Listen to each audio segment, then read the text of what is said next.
ಎಲ್ಲರಿಗೂ ನಮಸ್ಕಾರ. 58ನೆಯ ಲೀಲಾಜಲನ್ಯಾಸಕ್ಕೆ ಎಲ್ಲರನ್ನೂ ಆತ್ಮೀಯವಾಗಿ ಸ್ವಾಗತಿಸ್ತಾ ಇದ್ದೇನೆ. ಇವತ್ತು ನಮ್ಮ ಆಯ್ಕೆಯ ವಿಷಯ ರಸ. ಈ ಕುರಿತಾದ ಉಪನ್ಯಾಸ ಸರಣಿಯನ್ನು ಮರನ್ ಸರ್ ಅವರು ಪ್ರಾರಂಭಿಸಲಿಕ್ಕಿದ್ದಾರೆ. ಬಹುಶಃ ನಮಗೆ ಹೊಟ್ಟೆಯ ಚಿಂತೆ ಮುಗಿದ ಮೇಲೆ ನಂತರ ಬರುವಂಥ ಒಂದು ವಿಚಾರವೇ ಈ ಕಲೆ ಮತ್ತು ಅದರಿಂದ ಉತ್ಪತ್ತಿಯಾಗುವಂಥ ವಿವಿಧ ರಸಗಳು. ಈ ರಸಗಳ ಅಥವಾ ಈಗ ಅದರಿಂದ ಕಲೆಯ ಉಗಮ, ವಿಕಾಸ, ಅವಶ್ಯಕತೆ ಹೀಗೆ ಮುಂತಾದ ಸಾಕಷ್ಟು ವಿಷಯಗಳ ಕುರಿತಾದಂಥ ರಸಪೂರ್ಣವಾದಂಥ ಚರ್ಚೆಗೆ ನಾವೆಲ್ಲ ಕಾಯ್ತಾ ಇದ್ದೀವಿ. ಸರ್ ಅವರು ಉಪನ್ಯಾಸವನ್ನು ಪ್ರಾರಂಭಿಸಬೇಕಾಗಿ ವಿನಂತಿಸ್ತಾ ಇದ್ದೀವಿ.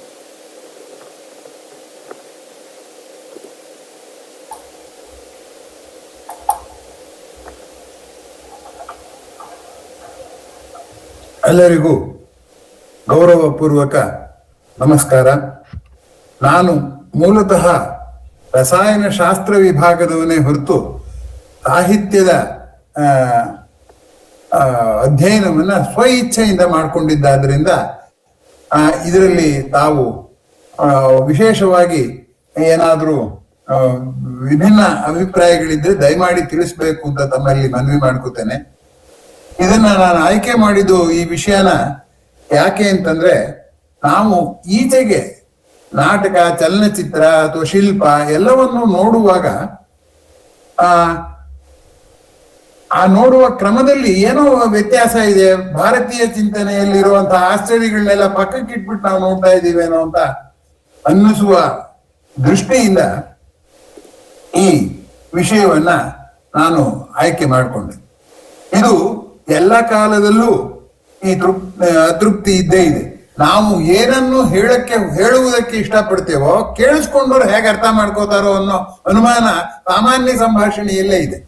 ಇನ್ನು ಸಾಹಿತ್ಯದಲ್ಲಂತೂ ಕೇಳೋಗೋದೇ ಇಲ್ಲ. ಆ ದೃಷ್ಟಿಯಿಂದ ಇದನ್ನ ಸ್ವಲ್ಪ ಗಂಭೀರವಾದ ವಿಷಯ ಆದ್ರಿಂದ ಸಮಾಧಾನವಾಗಿ ಕೇಳಬೇಕು ಅಂತ ಮೊದಲೇ ತಮ್ಮಲ್ಲಿ ಮನವಿ ಮಾಡ್ಕೋತೀನಿ. ಒಂದು ಅರ್ಥದಲ್ಲಿ ಸಾಹಿತ್ಯ ಅಂತ ನಾವು ಏನ್ ಕರಿತೀವಿ ಅದು ಸುಳ್ಳಿನ ಸರಮಾಲೆ. ಅಲಂಕಾರ ಅಂದ್ರೆ ಏನು? ಅಲಂಕಾರ ಅಂದ್ರೆ ಬದುಕನ್ನ ಇನ್ನೊಂದು ದೃಷ್ಟಿಕೋನದಿಂದ ಆಕರ್ಷಕವಾಗಿ ಮಾಡುವುದು ಅಂತ ನಮ್ಮೆಲ್ಲರಿಗೂ ಒಂದು ಭಾವನೆ ಇದೆ. ತಪ್ಪು ಅಂತಲ್ಲ, ಆದರೆ ಇರುವ ವಿಷಯವನ್ನ ಯಥಾರ್ಥವಾಗಿ ಸ್ವೀಕರಿಸಬೇಕೇ ಹೊರತು ಉತ್ಪ್ರೇಕ್ಷ ಅಲಂಕಾರ ಅಂತ ದೂರೀಕರಿಸೋ ಹೇಳೋದು ಹೇಗೆ, ಅಥವಾ ಅದನ್ನ ವಿಮರ್ಶೆ ಮಾಡೋದು ಹೇಗೆ, ಇದೆಲ್ಲ ನಾವು ಮಾಡಬೇಕೆ, ಇರಬೇಕೆ, ಬೇಡವೆ ಅನ್ನುವಂತಹ ಅನೇಕ ಚರ್ಚೆಗಳು ಬಹಳ ಕಾಲದಿಂದ ಆಗಿ ಬಂದಿದೆ. ಪ್ರಪಂಚಾದ್ಯಂತ ಕಾವ್ಯವನ್ನು ಪ್ರೀತಿಸುವವರು ಹೇಗಿದ್ದಾರೋ ದ್ವೇಷಿಸುವವರು ಕೂಡ ಅಷ್ಟೇ ಸಂಖ್ಯೆಯಲ್ಲಿದ್ದಾರೆ. ಕಾವ್ಯಾಲಾಪಾಂಶ ವರ್ಜಯೇತ್ ಅಂತ ಸಂಸ್ಕೃತದಲ್ಲಿ ಒಂದು ಮಾತಿದೆ. ಕಾವ್ಯಾಲಾಪನೆಯನ್ನು ನಿಲ್ಲಿಸಿ.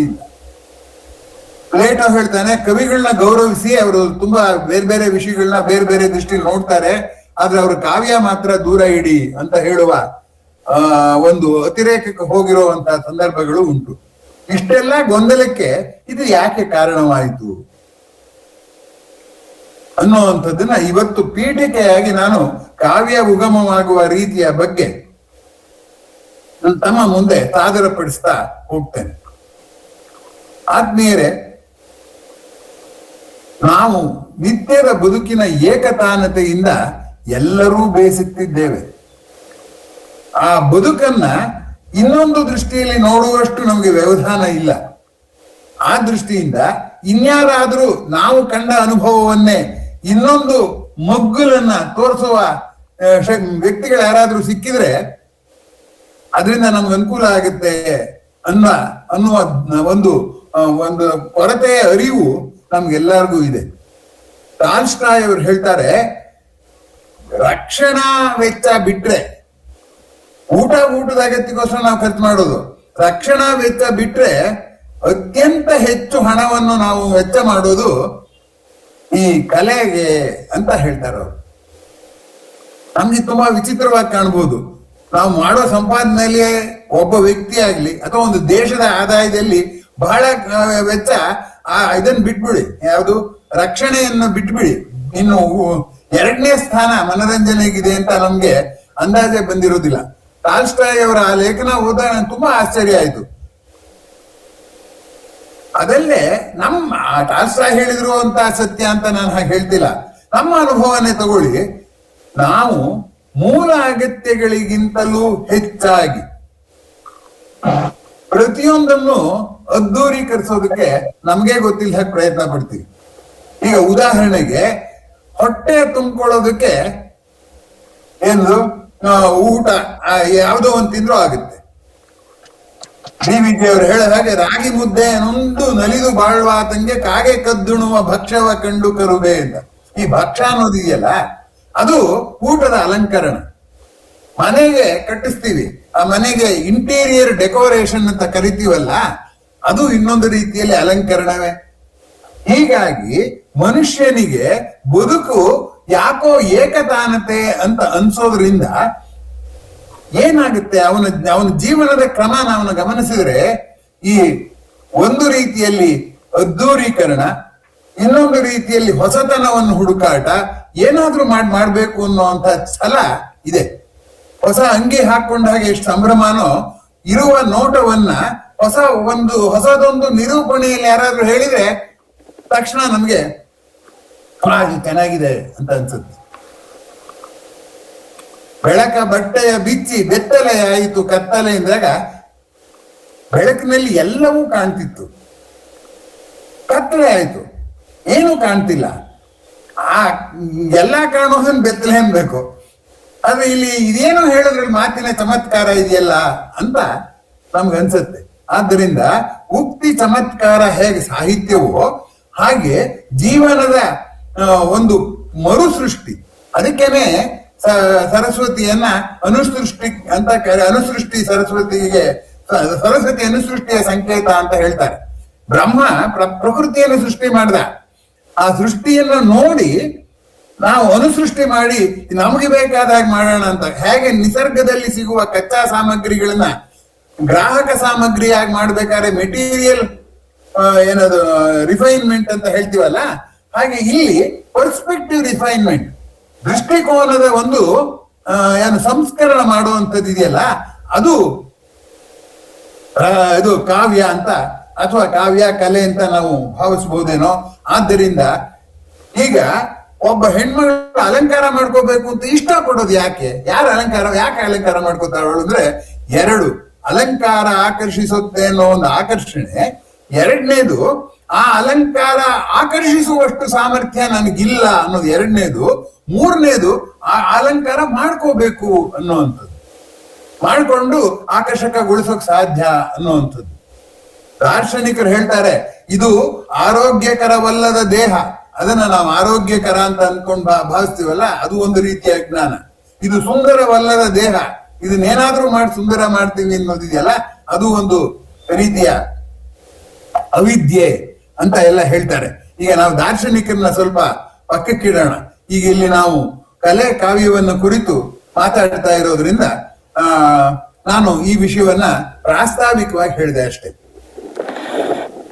ಸಂಸ್ಕೃತದ ಒಂದು ವಿಚಿತ್ರ ಅಂದ್ರೆ, ಯಾವುದೇ ಒಂದು ಶಬ್ದ ಹೇಳಿದ್ರು ಕೂಡ ಅದಕ್ಕೊಂದು ವ್ಯಾಖ್ಯೆ ಕೊಡ್ತಾರೆ. ಈಗ ನಾವು ಗೋಷ್ಠಿ ಅನ್ನೋ ಪದ ತಗೊಳ್ಳೋಣ. ಗೋಷ್ಠಿ ಅನ್ನೋದನ್ನ ವಾದ್ಯಗೋಷ್ಠಿ, ಸಂಗೀತ ಗೋಷ್ಠಿ, ಕವಿಗೋಷ್ಠಿ ಎಲ್ಲದಕ್ಕೂ ನಾವು ಸೇರಿಸ್ತೀವಿ. ಒಟ್ಟಾರೆ ಸೇರಿ ಅನೇಕ ಪ್ರತಿಭಾವಂತರು, ಭಿನ್ನ ಪ್ರತಿಭಾವಂತರು ಒಟ್ಟಿಗೆ ಸೇರಿದ್ರೆ ಅದನ್ನ ಗೋಷ್ಠಿ ಅಂತ ಕರಿತೀವಿ. ಆದರೆ ಸಂಸ್ಕೃತದಲ್ಲಿ ನೇರವಾಗಿದೆ, ಗೋಷ್ಠಿ ಇತ್ತು ಕವೀನಾಂ. ಕವಿಗಳಿದ್ರೆ ಅದು ಗೋಷ್ಠಿ, ಬೇರೆಯವರಿದ್ರೆ ಆಗೋದಿಲ್ಲ ಅಂತ. ಆ ಗೋಷ್ಠಿ ಅನ್ನೋ ಪದಕ್ಕೆ ಕವಿಗಳಿಗೆ ಸಂಬಂಧಪಟ್ಟಿದ್ದು ಅಂತ ಸ್ಪಷ್ಟವಾಗಿ ಹೇಳಿದ್ದಾರೆ. ಆಯ್ತಪ್ಪ, ಕವಿಗಳನ್ನ ಎಲ್ಲ ಸೇರಿಸಿ ಕವಿಗೋಷ್ಠಿ ಅಂತಲೇ ಅನ್ಕೊಳ್ಳೋಣ. ಕವಿ ನೃತ್ಯರಿಗೆ ಯಥಾ ಪ್ರಕಾರ ನಮ್ಗೆ ಪದ್ಯ ಬರೆಯೋರು ಅಂತ ಅನ್ನೋ ಅರ್ಥನೇ ಇದೆ. ಕವಿ ಅಂದ್ರೆ ಹೆಚ್ಚು ತಿಳಿದವರು, ಹೆಚ್ಚು ಮಗ್ಗಲುಗಳನ್ನ ಪರಿಶೀಲನೆ ಮಾಡಿದವರು ಅನ್ನುವಂಥದ್ದು ಅರ್ಥ ಇದೆ ಅನ್ನುವಂಥದ್ದನ್ನು ನಾನು ನಿಮಗೆ ನೆನಪಿಸ್ಬೇಕು. ಯಾಕಂದ್ರೆ ನಾವೆಲ್ಲ ಶ್ರೀಸಾಮಾನ್ಯರಾದ್ರಿಂದ ಇಂಥ ಸಂಗತಿಗಳು ಭಾಷಾ ಪಂಡಿತರಿಗೆ ಗೊತ್ತಿರುತ್ತೆ, ನಾವು ಅದನ್ನ ಮಾಡ್ಕೊಳಕ್ ಹೋಗಲ್ಲ. ಗಣಪತಿಗೆ ಯಾಕೆ ಕವೀನಾಂ ಅಂತ ಹೇಳ್ತಾರೆ ಅಂದ್ರೆ, ಈ ಕವಿಗಳಿಗೆಲ್ಲ ಒಂದು ಹೊಸ ನೋಟ ಕೊಡುವಂತಹ ಕವಿ ಅಂತ, ದೇವರು ಅಂತ, ಸೃಷ್ಟಿಕರ್ತ ಅನ್ನೋ ಅರ್ಥದಲ್ಲಿ ಹಾಗೆ ಹೇಳ್ತಾರೆ. ಹೀಗಾಗಿ ನಾವು ಈ ಜಗತ್ತನ್ನ ಒಂದು ರೀತಿಯಲ್ಲಿ ಭಾಗವಹಿಸಿ ನೋಡ್ತೀವಿ ಹೊರತು ಅಲಿಪ್ತವಾಗಿ ನೋಡೋದಿಲ್ಲ. ಆ ಅಲಿಪ್ತವಾಗಿ ನೋಡುವಂಥವನಿದಾನಲ್ಲ ಕವಿ ಅಂತ ಅವನ್ನ ಹೇಳ್ಬೋದು. ಈಗ ನಾವು ಯಾವುದೋ ಒಂದು ವಿಷಯ ನೋಡಿದ್ರೆ ಇದು ಚೆನ್ನಾಗಿದೆ ಅಂತೀವಿ, ಇದು ಚೆನ್ನಾಗಿಲ್ಲ ಅಂತೀವಿ, ಚೆನ್ನಾಗಿರೋದು ಬೇಕು ಅಂತೀವಿ, ಚೆನ್ನಾಗಿಲ್ಲದೆ ಇರೋದು ಬೇಡ ಅಂತೀವಿ.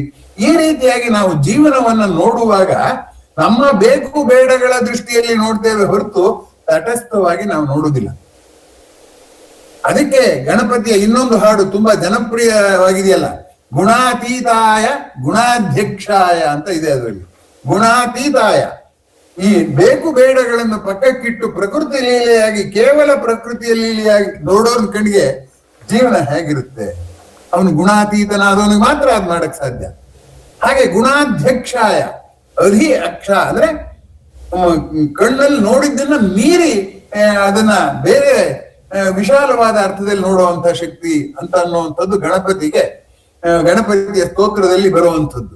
ಆದ್ರಿಂದ ನಮಗೆ ಗುಣಮಯವಾಗಿ ಜಗತ್ತನ್ನ ನೋಡ್ತೀವಿ, ಗುಣಾತೀತವಾಗಿಸ್ಕೊಳಕ್ ಬರೋದಿಲ್ಲ. ಅದು ತುಂಬಾ ಸಮಸ್ಯೆ. ಆಯ್ತು, ಗುಣಮಯವಾಗೇ ನೋಡೋಣ, ನಮ್ಗೇನೋ ಆವೇಶ ಆಯ್ತು, ನಂಗೆ ಬೇಜಾರಾಯ್ತು, ನಮ್ ಸ್ನೇಹಿತರ ಹೇಳ್ಕೊಂಡು ಕಾಲ ಕಳಿತೀವಿ, ನಮ್ ಬೇಜಾರನ್ನ ಅವ್ರಿಗೂ ಹಂಚ್ತೀವಿ, ಅವ್ರಿಗೇನೋ ಸಂತೋಷ ಆಯ್ತು ಅವ್ರು ನಮ್ಗೆ ಹೇಳ್ತಾರೆ, ಅದನ್ನ ಹಂಚ್ಕೋತೀವಿ. ಆದ್ದರಿಂದ ಈ ವಿನಿಮಯ ಆಗ್ತಾ ಇದೆ, ಕಾವ್ಯ ಇಲ್ದಲೇನೂ ವಿನಿಮಯ ಆಗ್ತಾ ಇದೆ. ಆದ್ರೆ ಕಾವ್ಯ ಇಲ್ಲದೆ ಇರುವಾಗ ಆಗುವ ವಿನಿಮಯಕ್ಕೂ ಕಾವ್ಯಕ್ಕೆ ಆಗುವ ವಿನಿಮಯಕ್ಕೂ ತುಂಬಾ ವ್ಯತ್ಯಾಸ ಇದೆ.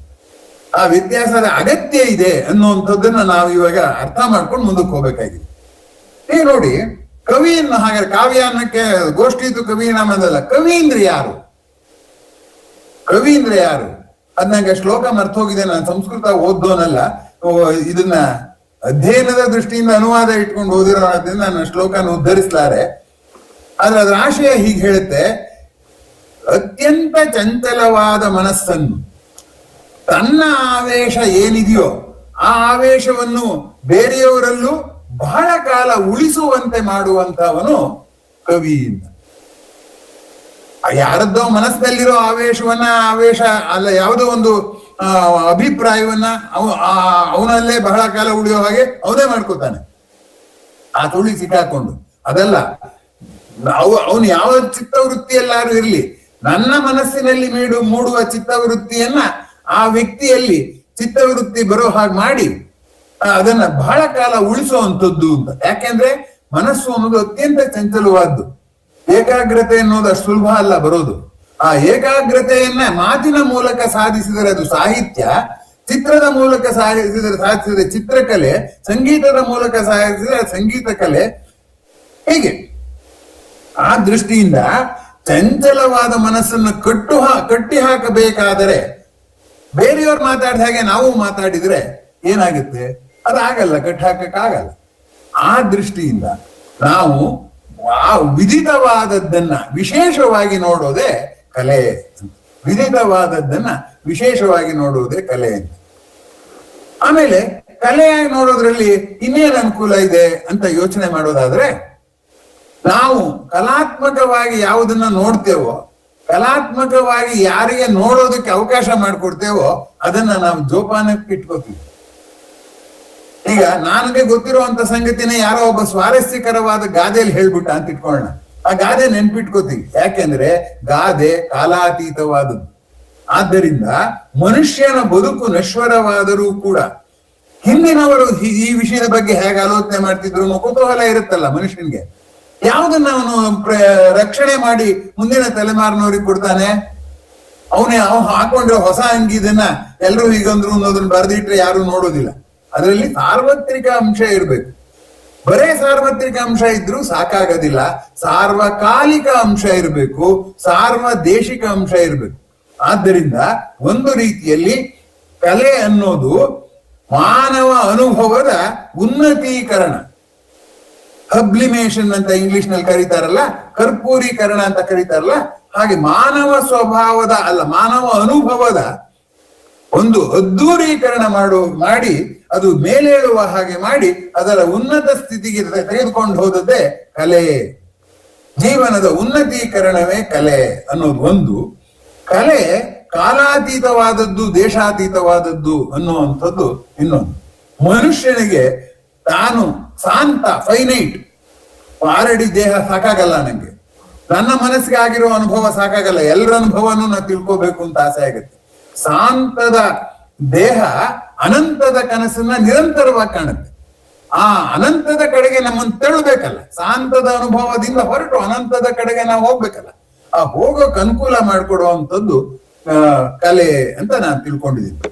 ಈ ಕಲೆ ಅನ್ನೋದು ಇದೆಯಲ್ಲ, ಈ ಕಲೆ ನಮ್ಮನ್ನ ಯಾಕೆ ಕಟ್ಟಿ ಹಾಕತ್ತೆ ಅಂದ್ರೆ, ಹೋಗಿ ನಾನ್ ಶಾಂತ ಆದ್ರೂ ಪರವಾಗಿಲ್ಲ, ನಾನ್ ಬಹಳ ಕಾಲ ಇರಬೇಕು. ಆದ್ದರಿಂದ ಕಲೆಯ ಸೆಲೆಯಲ್ಲಿಯೇ ಒಂದು ನಿಗೂಢವಾದ ಆಸೆ ಇದೆ. ಏನಂತ ಅಂದ್ರೆ, ನಮ್ಮ ಬದುಕನ್ನ ಆಚೆಗೂ ಅದು ಉಳಿಬೇಕು ಅನ್ನುವಂತ ಸಂಗತಿ.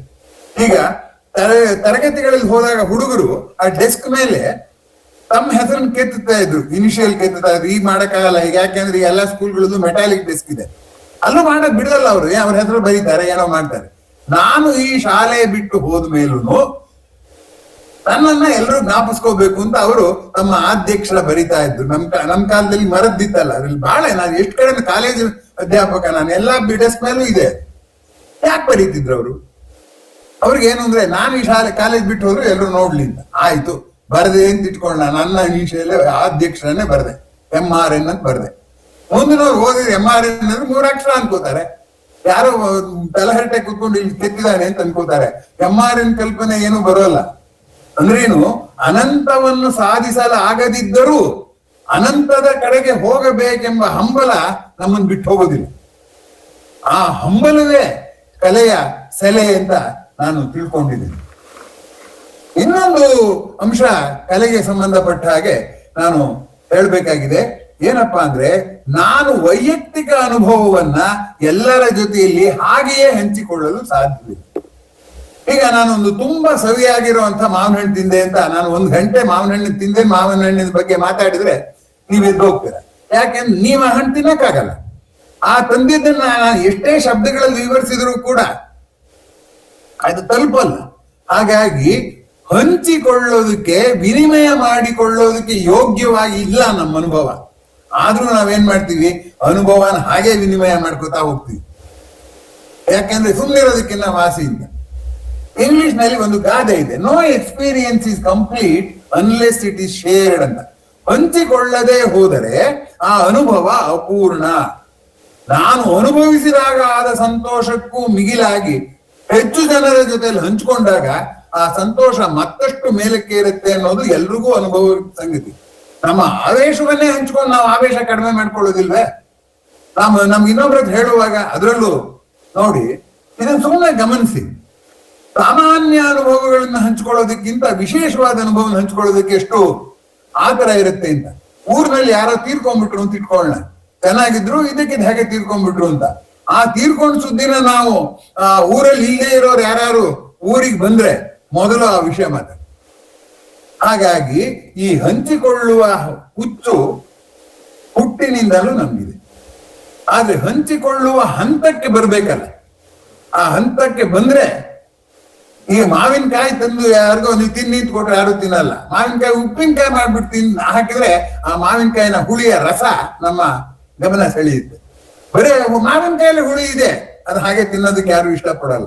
ಆದ್ದರಿಂದ ಒಂದು ರೀತಿಯಲ್ಲಿ ಮಾವಿನಕಾಯಿಯನ್ನ ಖಾದ್ಯ ಯೋಗ್ಯ ಮಾಡೋ ಹಾಗೆ, ಉಪ್ಪಿನಕಾಯಿ ಹಾಕೋ ಹಾಗೆ ನಮ್ಮ ಅನುಭವವನ್ನ ಅದನ್ನ ಮಾಗಿಸಿ ಉಪ್ಪಿನಕಾಯಿ ಮಾಡುವಂತದ್ದು ಇದೆಯಲ್ಲ, ಅದನ್ನ ಕಲೆ ಅಂತ ನಾವು ಕರೀಬಹುದು. ಅಂದ್ರೇನಾಯ್ತು, ಸಾರ್ವಕಾಲಿಕತೆ, ಸಾರ್ವದೇಶಿಕತೆಯ ಜೊತೆಗೆ ಹಂಚಿಕೊಳ್ಳಲು ಯೋಗ್ಯವಾಗಿ ಮಾಡುವಂತಹ ಒಂದು ಪ್ರಯತ್ನ ಕೂಡ ಕಲೆ. ಜೀವನವನ್ನು ಹಂಚಿಕೊಳ್ಳಲು ಯೋಗ್ಯವಾಗಿ ಮಾಡುವಂತಹ ಕಲೆ ಅಂತ ಹೇಳ್ಬೋದು.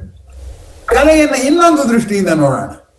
ನಾನು ಯಾಕೆ ಇಷ್ಟು ವಿಸ್ತಾರವಾಗಿ ಹೇಳ್ತಿದ್ದೀನಿ ಅಂದ್ರೆ, ರಸ ಅಂದ್ರೆ ಏನು ಅಂತ ಅರ್ಥ ಆಗೋದಿಲ್ಲ ನಮ್ಗೆ. ಇವ್ರು ಇದಿಷ್ಟೇ ಕೇಳಿದಾಗ ಏನನ್ಸುತ್ತೆ, ಇವರು ಟಾಪಿಕ್ ಚೇಂಜ್ ಮಾಡ್ಕೊಂಡ್ಬಿಟ್ಟಿದ್ದಾರೆ. ಕಲೆ ಯಾಕೆ ಬಂತು ಅಂತ ಹೇಳ್ತಾ ಇದ್ದಾರೆ, ರಸದ ಸುದ್ದಿಗೆ ಹೋಗೇ ಇಲ್ಲ ಅಂತ. ಹಾಗಲ್ಲ, ಆ ಹಿನ್ನೆಲೆಯಲ್ಲೇ ರಸವನ್ನ ನಾವು ಪರೀಕ್ಷೆ ಮಾಡ್ಬೇಕಾಗುತ್ತೆ ಮುಂದಿನ ವಿಭಾಗದಲ್ಲಿ. ಅದರಿಂದ ಈಗಲೇ ಹೇಳ್ಬಿಟ್ಟಿರ್ತೀನಿ, ಭಾಗ 1 ಅಂತ ಹಾಕಿದ್ದೀನಿ ನಾನು. ಭಾಗ 2ಕ್ಕೆ ಬರುವಾಗ ಭಾಗ ಒಂದೊಂದ್ಸರಿ ಪರಿಶೀಲನೆ ಮಾಡ್ಕೊಂಡು ಬರ್ಬೇಕು ಅಂತ ತಮ್ಮಲ್ಲಿ ಕೈ ಮುಗಿದು ಕೇಳ್ಕೊತೇನೆ. ಇಲ್ಲದೆ ಇದೇ ಬೇರೆ ಅದೇ ಬೇರೆ ಅಲ್ಲ, ಬಿಡಿ ಬಿಡಿ ಕತೆ ಅಲ್ಲ ಇದು. ಈಗ ಆ ವಿಷಯ ಮುಗಿಯೋವರೆಗೂ ಅದನ್ನ ಹಾಗೆ ನೋಡ್ಕೊಂಡ್ ಬರ್ಬೇಕು. ಇರ್ಲಿ ಬಿಡಿ. ಈಗ ನಾನು ಇನ್ನೊಂದು ಹೇಳ್ತಿದ್ನಲ್ಲ, ಕಲೆ ಅನ್ನುವಂಥದ್ದು ಸಾರ್ವಕಾಲಿಕತೆ ಸಾರ್ವದೇಶಿಕತೆ ಹಂಚ್ಕೊಳ್ಳೋದ್ರ ಜೊತೆಗೆ ಇನ್ನೂ ಒಂದು ದೃಷ್ಟಿಯಿಂದ ಕಲೆಯ ಒಂದು ತೆವಲು ಇದೆಯಲ್ಲ, ಅದು ನಮ್ಗೆ ಮುಖ್ಯ ಆಗುತ್ತೆ ಅಂತ. ನಾವು ಜಗತ್ತನ್ನ ನೋಡ್ತಿದ್ದೀವಿ ಅಂತ ನಾನ್ ನೋಡ್ತಾ ಇದ್ದೀನಿ ಜಗತ್ತನ್ನ ಅಂತ ಒಂದು ವಾಕ್ಯ ಹೇಳಿದ್ರೆ ಅದು ಏಕವಚನ. ಆದ್ರೆ ವಿಚಿತ್ರ ಅಂದ್ರೆ ನಾವು ಜಗತ್ತನ್ನ 3 ರೀತಿಯಲ್ಲಿ ನೋಡ್ತೀವಿ. ಕಣ್ಣಿನ ಮೂಲಕ ಅಲ್ಲೇನ್ ಕಾಣುತ್ತೋ ಅದ್ ನೋಡ್ತೀವಿ. ಚೆನ್ನಾಗಿದೆ, ಚೆನ್ನಾಗಿಲ್ಲ ಅಂತೀವಿ. ಇದು ಹೀಗಿದ್ದಿದ್ರೆ ಇನ್ನೂ ಚೆನ್ನಾಗಿತ್ತು, ಹೀಗೆ ಅಲಂಕಾರ ಮಾಡ್ಬೋದಾಗಿತ್ತು ಅಂತ ನಾವು ಯೋಚನೆ ಮಾಡ್ತೀವಿ. ಇದು ಜಗತ್ತಿನ ಇಂದ್ರಿಯ ಮಟ್ಟದ ಗ್ರಹಿಕೆ. ಎರಡನೇದು, ಇಂದ್ರಿಯ ಮಟ್ಟದ ಗ್ರಹಿಕೆಯಲ್ಲಿ ಅಂತರ ಹೆಚ್ಚಿಗೆ ಇರೋದಿಲ್ಲ. ನಾನು ನೋಡ್ದ ನನ್ ಕಣ್ಣಿಗೆ ಹೇಗೆ ಕಾಣುತ್ತೋ ನಿಮ್ ಕಣ್ಗೂ ಹಂಗೆ ಕಾಣುತ್ತೆ. ಆದ್ರಿಂದ ಈ ಪರ್ಸೆಪ್ಷನ್ ಅಂತಾರೆ, ಆ ಪರ್ಸೆಪ್ಷನ್ ಅಲ್ಲಿ ಅಂತ ಡಿಫರೆನ್ಸ್ ಇರೋದಿಲ್ಲ, ಅಂತ ವ್ಯತ್ಯಾಸ ಇರೋದಿಲ್ಲ. ಆದರೆ ಆ ಕಣ್ಣಲ್ಲಿ ಕಂಡದ್ದನ್ನ ಮನಸ್ಸಿನಲ್ಲಿ ವಿಶ್ಲೇಷಣೆ ಮಾಡ್ತೀವಿ. ಅದರಿಂದ ಅದು ಎರಡನೆಯ ನೋಟ. ಆ ಮನಸ್ಸಿನಲ್ಲಿ ನೋಡುವಾಗ ವ್ಯತ್ಯಾಸ ಬಂದ್ಬಿಡುತ್ತೆ. ಅದನ್ನ ಪರ್ಸೆಪ್ಷನ್ ಬಿಕಮ್ಸ್ ಕನ್ಸೆಪ್ಷನ್, ಪರಿಕಲ್ಪನೆ ಆಗುತ್ತೆ. ಮೊದಲು ವೀಕ್ಷಣೆ ಆಗುತ್ತೆ, ವೀಕ್ಷಣೆಯಿಂದ ಒಂದು ಮಾಹಿತಿಯ ರೂಪದ್ದು ಒಂದು ಸಂಗತಿ ಬರುತ್ತೆ. ಆ ಸಂಗತಿ ಪರಿಕಲ್ಪನೆ ಆಗೋದು ಮನಸ್ಸಿನ ಮಟ್ಟದಲ್ಲಿ. ಆದ್ದರಿಂದ ಇಂದ್ರಿಯದಿಂದ ಮನಸ್ಸಿನ ಹಂತಕ್ಕೆ ಹೋಗ್ಬೇಕಾಗುತ್ತೆ. ಇಲ್ಲಿ ಒಬ್ಬೊಬ್ಬನ ಮನಸ್ಸಿಗೆ ತಕ್ಕ ಹಾಗೆ ಆ ಜಗತ್ತು ಅನುಭವ ಬೇರೆ ರೀತಿಯಲ್ಲೇ ಮೌಲ್ಯಮಾಪನ ಆಗುತ್ತೆ. ಆದ್ದರಿಂದ ಪ್ರತಿಯೊಬ್ಬ ವ್ಯಕ್ತಿಯು ಪ್ರತಿಯೊಂದು ಅನುಭವವನ್ನು 3 ರೀತಿಯಲ್ಲಿ ನೋಡ್ತಾನೆ. ಒಂದು ಇಂದ್ರಿಯಗಳ ಮೂಲಕ, ಇನ್ನೊಂದು ಮನಸ್ಸಿನ ಮೂಲಕ, ಇನ್ನೊಂದು ಬುದ್ಧಿಯ ಮೂಲಕ. ಈ ಮನಸ್ಸಿನ ಮೂಲಕ ನೋಡಿದ ಅದೇ ಇಂದ್ರಿಯ ಅನುಭವ ಒಬ್ಬರ ಮನಸ್ಸಿಗೆ ಒಂದೊಂದು ತರ ಕಾಣುತ್ತೆ.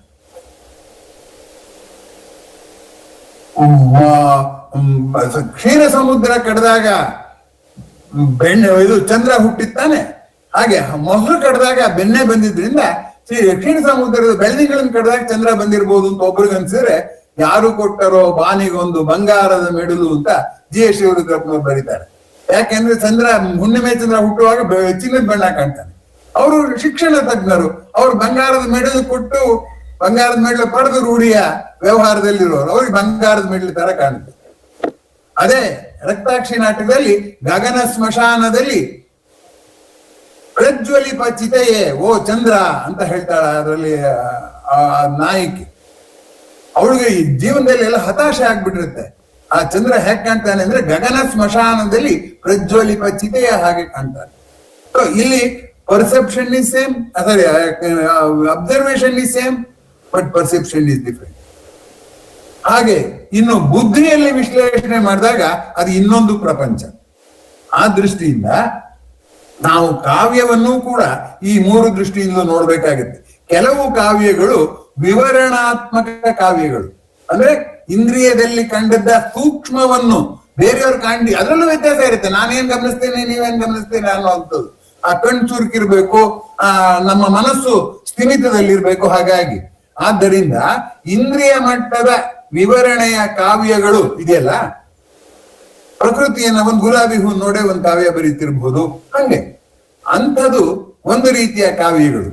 ಇನ್ನು ಕೆಲವು ಕಾವ್ಯಗಳು ಇಂದ್ರಿಯ ಮಟ್ಟದನ್ನ ನಾನ್ ನೋಡೋ ರೀತಿ ನೀನ್ ನೋಡೋ ಒಂದೇ ರೀತಿ ಮಾಡ್ಕೊಳ್ಳೋಣ ಅನ್ನೋದ್ರ ಜೊತೆಗೆ ಪರಿಕಲ್ಪನೆಯ ಮಟ್ಟದಲ್ಲಿ ನಾನು ನೀವು ನಾನ್ ಹೀಗ್ ಕಾಣುತ್ತೆ ನಿಮ್ಗೆ ಹೆಂಗ್ ಕಾಣುತ್ತೆ ಅಂತ ನೋಡುವಂತ ಕುತೂಹಲ ಇರುತ್ತೆ. ಆ ದೃಷ್ಟಿಯಿಂದ ನಾವೇನ್ ಮಾಡ್ತೀವಿ, ಮನಸ್ಸು ಒಂದೊಂದು ರೀತಿಯಲ್ಲಿ ಅಂದ್ರೆ ಹೊರ ಜಗತ್ತಿನ ವಿದ್ಯಮಾನವನ್ನ ನನ್ನ ಮನಸ್ಸಿನ ಸ್ಥಿತಿಯನ್ನ ಸಮೀಕರಿಸಿ ಹೊಸದೊಂದು ನೋಟ ನಾವು ತಕ್ಕೊಟ್ರೆ ಅದು ಮನಸ್ಸಿನ ಮಟ್ಟದ ಕಾವ್ಯ. ಅಲ್ಲಿ ಭಾವ ಪ್ರಧಾನವಾಗುತ್ತೆ, ಇಲ್ಲಿ ವೀಕ್ಷಣಾ ಪ್ರಧಾನವಾಗುತ್ತೆ, ಅಲ್ಲಿ ಭಾವ ಪ್ರಧಾನವಾಗುತ್ತೆ. ವೀಕ್ಷಣೆ ಅಂದ್ರೆ ಕಣ್ಣಲ್ಲೇ ಅಂತಲ್ಲ, ಕಿವಿಲಿ ಕೇಳಿಸ್ಕೊಳ್ಳೋ ರೀತಿಯಲ್ಲೂ ಅದನ್ನು ಬರಿಬಹುದು. ಒಂದು ರಾಗದ ಮೇಲೆ ಕಾವ್ಯ ಬರೆದಿರೋರು, ಪದ್ಯ ಬರೆದಿರೋರಿದ್ದಾರೆ. ಇದು ಎರಡನೇ ರೀತಿ, ಯಾವುದು ಪರಿಕಲ್ಪನೆ. ಮೂರನೇದು ಬುದ್ಧಿಯಿಂದ ನೋಡಿದಾಗ ಅದು ಬಿಡಿ, ಅದು ಇನ್ನೊಂದು ರೀತಿಯಲ್ಲಿ ಕಾವ್ಯ ಆಗುತ್ತೆ. ಆ ದೃಷ್ಟಿಯಿಂದ ಈ ಕಾವ್ಯವನ್ನ ಯಾಕೆ ಹಾಗಾಗುತ್ತೆ ಅಂದ್ರೆ ನಾನೇ ಒಂದು ಅನುಭವವನ್ನ ಒಂದು ಮನಸ್ಥಿತಿಯಲ್ಲಿ ಒಂದು ರೀತಿ ನೋಡ್ತೀನಿ, ಇನ್ನೊಂದು ಮನಸ್ಥಿತಿಯಲ್ಲಿ ಇನ್ನೊಂದು ಅದೇ ಅನುಭವನ ಇನ್ನೊಂದು ರೀತಿ ಕಾಣುತ್ತೆ ನನಗೆ. ಆ ದೃಷ್ಟಿಯಿಂದ ಒಬ್ಬನಿಗೆ ನಾನಾ ಅನುಭವದ ಹಿನ್ನೆಲೆಯಲ್ಲಿ ನಾನಾ ರೀತಿಯಾಗಿ ಒಂದೇ ದೃಶ್ಯ ಕಾಣುವಾಗ ಇನ್ನೊಬ್ಬರಿಗೆ ಹೇಗೆ ಕಾಣ್ಬೋದು ಈ ದೃಶ್ಯ ಅನ್ನುವಂಥದ್ದು ಕುತೂಹಲ ಇರುತ್ತೆ. ಆ ದೃಷ್ಟಿಯಿಂದ ನಾವು ಈ ಭಾವ ಪ್ರಧಾನವಾದ ಕಾವ್ಯವನ್ನು ಕುತೂಹಲವಾಗಿ ಓದ್ತೀವಿ, ಬುದ್ಧಿ ಪ್ರಧಾನವಾದ ಕಾವ್ಯವನ್ನು ಕುತೂಹಲವಾಗಿ ಓದ್ತೀವಿ, ದೃಶ್ಯ ಪ್ರಧಾನವಾದದೊಂದು ಅಥವಾ ವೀಕ್ಷಣಾ ಪ್ರಧಾನವಾದ ಕಾವ್ಯವನ್ನು ಓದ್ತೀವಿ. ಆದ್ರಿಂದ ಇಲ್ಲಿ ಮನುಷ್ಯನ ಅನುಭವದ ಪರಿಷ್ಕರಣ, ಮನುಷ್ಯ ಕಂಡದ್ದರ ಪರಿಷ್ಕರಣ ಮೂರು ಹಂತದಲ್ಲಿ ಮಾಡ್ತಾ ಇದ್ದಾನೆ ಮನುಷ್ಯ. ಒಂದು ಇಂದ್ರಿಯದ ಮಟ್ಟದಲ್ಲಿ, ಮನಸ್ಸಿನ ಅದು ಕಾವ್ಯನೂ ಆಗಿರುತ್ತೆ. ಈ ಮೂರರ ಜೊತೆಗೆ ಈ ಮೂರರ ಸಂಯೋಜನೆಗಳು ಕೂಡ ಉಂಟು. ಸ್ವಲ್ಪ ಮಟ್ಟಿಗೆ ಭಾವ, ಸ್ವಲ್ಪ ಮಟ್ಟಿಗೆ ವೀಕ್ಷಣೆ, ಸ್ವಲ್ಪ ಮಟ್ಟಿಗೆ ಬುದ್ಧಿ, ಇವುಗಳ ಸಮನ್ವಯ ಅಂತ ಇರ್ಬೋದು. ಹಾಗಾಗಿ ಈ ಪ್ರಪಂಚದ ಗ್ರಹಿಕೆಯನ್ನ ಒಬ್ಬನೇ ಅನೇಕ ರೀತಿಯಲ್ಲಿ ಹೇಳೋದಾದ್ರೆ ಅನೇಕರು ಹೇಳುವಾಗ ಏನಾಗುತ್ತೆ, ಅನೇಕ ರೀತಿಯಾದಂತ ನಿರೂಪಣೆ ಬರುತ್ತೆ. ಒಮ್ಮೆ ಕೋಗಿಲೆ ಒಂದನ್ನೇ ಕುರಿತು ಅನೇಕ ಕವಿಗಳಿಗೆ ಪದ್ಯ ಬರೀರಿ ಅಂತ ಹೇಳಿದ್ರೆ ಅನೇಕ ಕವಿಗಳು ಪದ್ಯ ಬರೆದ್ರು, ಒಬ್ಬೊಬ್ರು ಒಂದೊಂದು ಭಾಗ ವಿವರಿಸಿದ್ರು. ಹಾಗಾಗಿ ಇಲ್ಲಿ ಮಲ್ಟಿಪ್ಲಿಸಿಟಿ ಆಫ್ ರೆಸ್ಪಾನ್ಸ್ ಅಂತ ನಾವೇನ್ ಕರಿತೀವಿ ಅಂದ್ರೆ ಪ್ರತಿಕ್ರಿಯೆಯ ಬಾಹುಳ್ಯ, ಆ ಬಾಹುಳ್ಯಕ್ಕೆ ಮಿತಿ ಇಲ್ಲ, ಅದಕ್ಕೆ ಕಾವ್ಯಕ್ಕೆ ಕೊನೆ ಇಲ್ಲ. ಅದಕ್ಕೆ ಆರಣವಕ್ಕೆ ಹೋಲಿಸಿದ್ದು ಪಂಪ, ಕವಿತೆ ನಿಚ್ಚಂ ಹೊಸದು ಅಂದಿದ್ದು ಅದಕ್ಕೋಸ್ಕರ. ಯಾಕೆ ಒಬ್ಬರು ಬಿರೋದು ಅನ್ನೊಂದ್ ತರ ಇದೆಯಲ್ಲ, ಆರಣಮದ ಓಲತಿ ಗಂಭೀರಂ, ಸಮುದ್ರದ ರೀತಿಯಲ್ಲಿ ಅದು ಗಂಭೀರ ಅಂತ ಹೇಳಿರೋಂಥದ್ದೆಲ್ಲ ಗಮನಿಸಿದ್ರೆ ಅದರಲ್ಲಿ ಏನೋ ಒಂದು ನಾವೀನ್ಯ ಇದೆ. ಆದ್ರಿಂದ ಕಾವ್ಯ ಹೇಗ್ ಬೇಕು ಅನ್ನೋದಕ್ಕೆ ಇನ್ನೊಂದು ಕಾರಣ ನಾವೀನ್ಯದ ಹುಡುಕಾಟ. ಪತ್ರಿಕೆ ಅಂಗಡಿಗೆ ಹೋದ್ರೆ ಹೊಸ ಮ್ಯಾಗಝೈನ್ ಯಾವ್ದು ಬಂದಿದ್ಯಪ್ಪ, ಹೊಸ ಪುಸ್ತಕದ ಅಂಗಡಿ ಹೋದ್ರೆ ಯಾವ ಹೊಸ ಪುಸ್ತಕ ಬಂದಿದ್ಯಪ್ಪ, ಬಟ್ಟೆ ಅಂಗಡಿ ಹೋದ್ರೆ ಯಾವ್ದು ಹೊಸ ಬಂದಿದ್ಯಪ್ಪ ಅಂತ ಕೇಳ್ತಿರ್ತಾನೆ ನಾವು.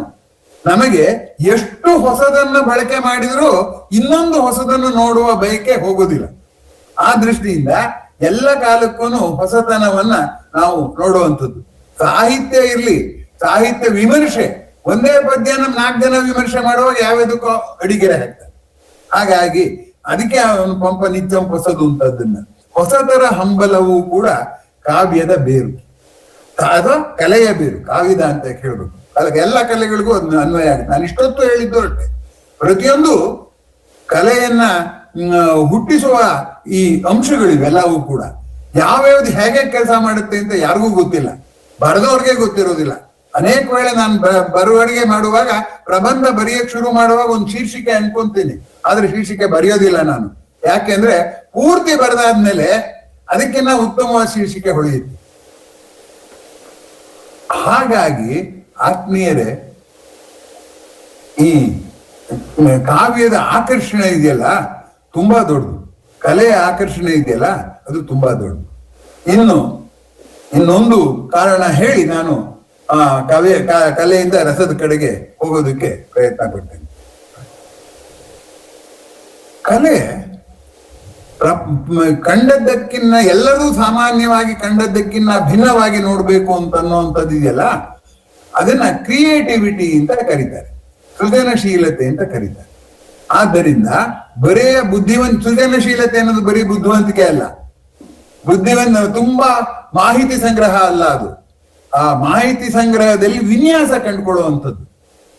ವಿಜ್ಞಾನದಂತಹ ಬುದ್ಧಿಗ್ರಾಹ್ಯ ಸಂಗತಿಯನ್ನು ಕೂಡ ಏನ್ ಹೇಳ್ತಾರೆ ಅಂದ್ರೆ, science is not A set of facts, it is pattern among the facts.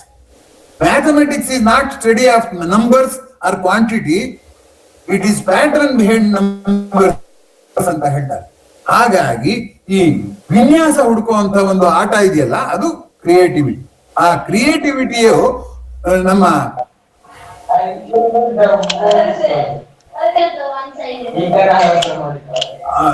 Sir ಆರಿಸ್ಬೇಕು, ನಾನು ಮುಂದಕ್ಕೆ ಮಾತಾಡಕ್ ತೋಚಲ್ಲ. ಹಾಗಾಗಿ ಸೃಜನಶೀಲತೆಯ ಹಂಬಲ ಇದೆಯಲ್ಲ ಅದು ತುಂಬಾ ಜಾಸ್ತಿ. ಅದರ ಜೊತೆಗೆ ನಾವ್ ಯಾವಾಗ್ಲೂ ಬುದ್ಧಿವಂತ ಆಗಿರ್ಬೇಕು, ಕೇಳಿದ ಪ್ರಶ್ನೆ ತಕ್ಷಣ ಉತ್ತರ ಹೇಳ್ಬೇಕು ಅಂತ ಶಾಲಾ ಕಲಿಕೆಯಲ್ಲಿ ಒತ್ತಿ ಒತ್ತಿ ಒತ್ತಿ ಸಂಗತಿಗಳನ್ನೇ ಹೇಳಿ ಹೇಳಿ ಏನಾದ್ರು ಒಂದು ಹೊಸ್ತರದ್ದಿರ್ಬೇಕು ಅಂತ ಆಸೆ ಪಡೋದು ಸಹಜವಾದ. ಆದ್ದರಿಂದ ಸೃಜನಶೀಲತೆಯ ಹಂಬಲ, ಸೃಜನತೆ ಅಂತಲೇ ಹೇಳ್ತಾರೆ, ಕ್ರಿಯೇಟಿವಿಟಿಯನ್ನು ಸೃಜನತೆ ಅಂತ ಹೇಳಿ, ಶೀಲ ಬೇಕಾಗೇ ಇಲ್ಲ. ಸೃಜನತೆಯ ಹಂಬಲ ಇದೆಯಲ್ಲ, ಆ ಹಂಬಲವನ್ನು ತಣಿಸುವುದು ಕಲೆ. ಆ ದೃಷ್ಟಿಯಿಂದ ನಾವು ಕಲೆಯತ್ತ ನಿರೀಕ್ಷೆ ಇಟ್ಕೊಂಡು ಮಾಡ್ತೀವಿ. ಹೇಳಿದ್ದೇ ಹೇಳುವರು, ಕೇಳಿದ್ದೇ ಕೇಳುವರು, ಮಾಡಿದ್ದೇ ಮಾಡುವರು, ಬೇಸರವಿಲ್ಲದ ಜನರು ಅಂತ ಒಂದು ಭಾವಗೀತೆ ಬರೆದಿರೋದು. ಆ ಬೇಸರವನ್ನು ಕಳೆದುಕೊಳ್ಳಕ್ಕಿರೋದು ಒಂದೇ ದಾರಿ, ಯಾವ್ದದು? ಕಲೆ. ಅದಕ್ಕೋಸ್ಕರ ನಾವು ಕಲೆಯನ್ನ ಅಪೇಕ್ಷೆ ಪಡ್ತೀವಿ.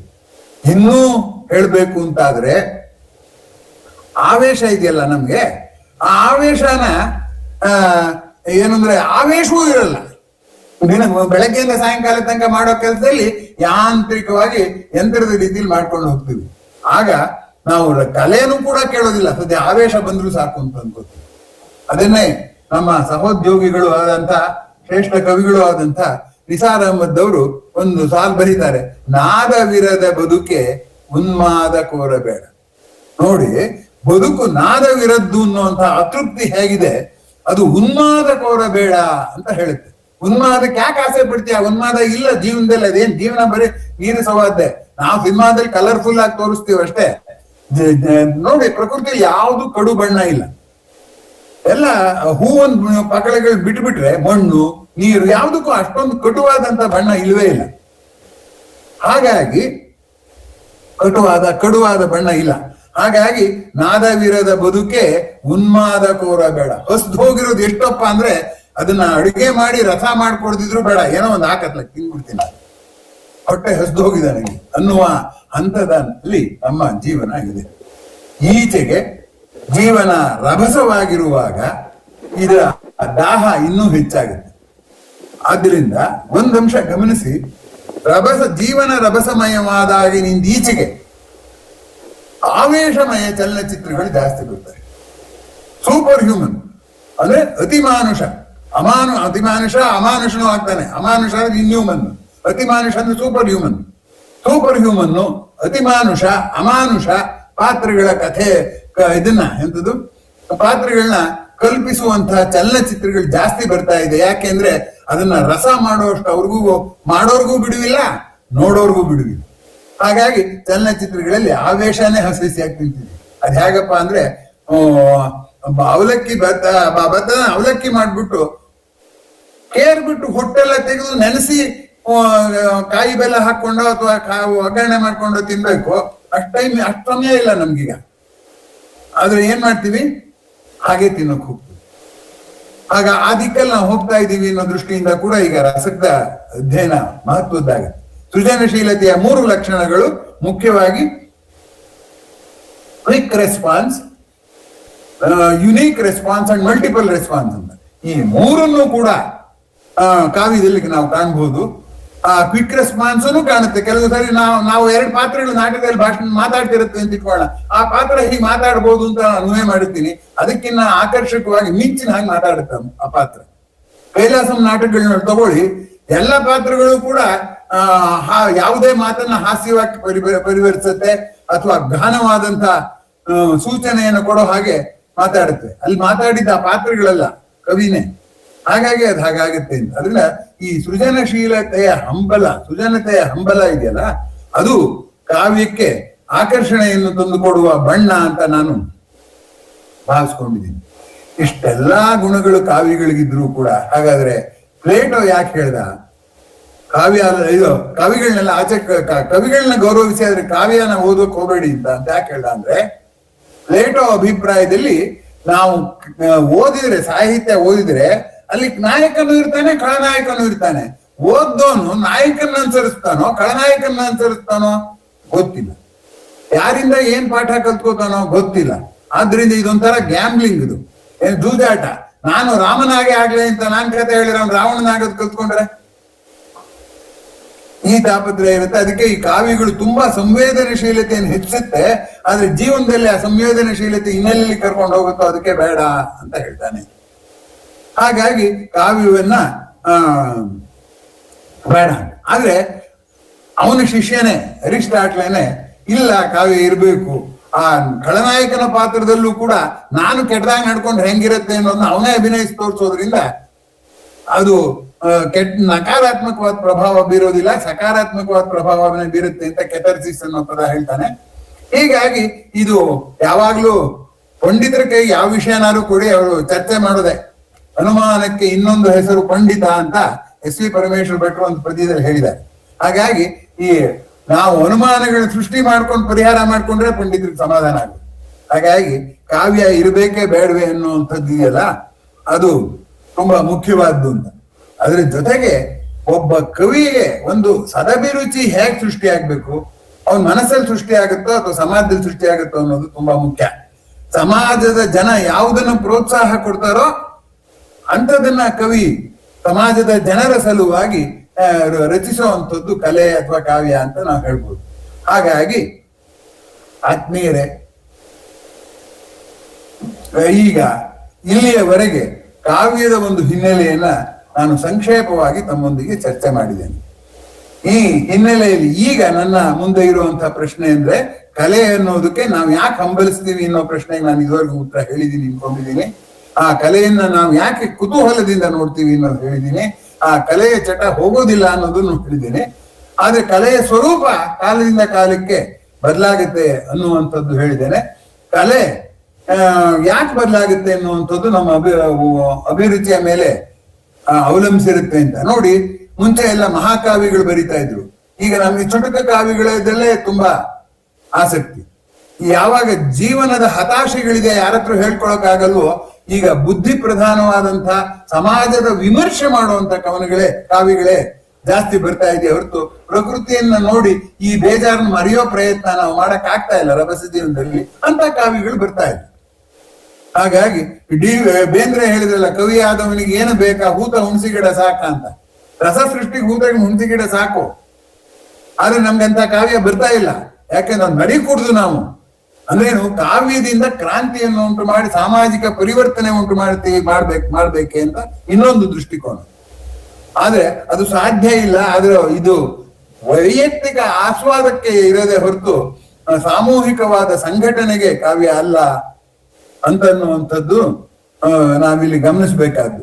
ಈಗ ಬರುವಂಥದ್ದು ಆಳವಾದ ಅಧ್ಯಯನಕ್ಕಿಂತ ಪ್ರಾಸಂಗಿಕವಾದದ್ದು.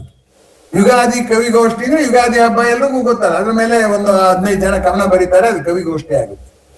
ಆದ್ದರಿಂದ ಆಳಕ್ಕಿಳಿಯುವ ಗುಣಕ್ಕಿಂತ ತೇಲಿಸಿ ಈಜಿ ದಡ ಮುಟ್ಟುವ ಗುಣ ಇರುವಂತಹ ಕಾವ್ಯಗಳು ಈಗ ಜಾಸ್ತಿ.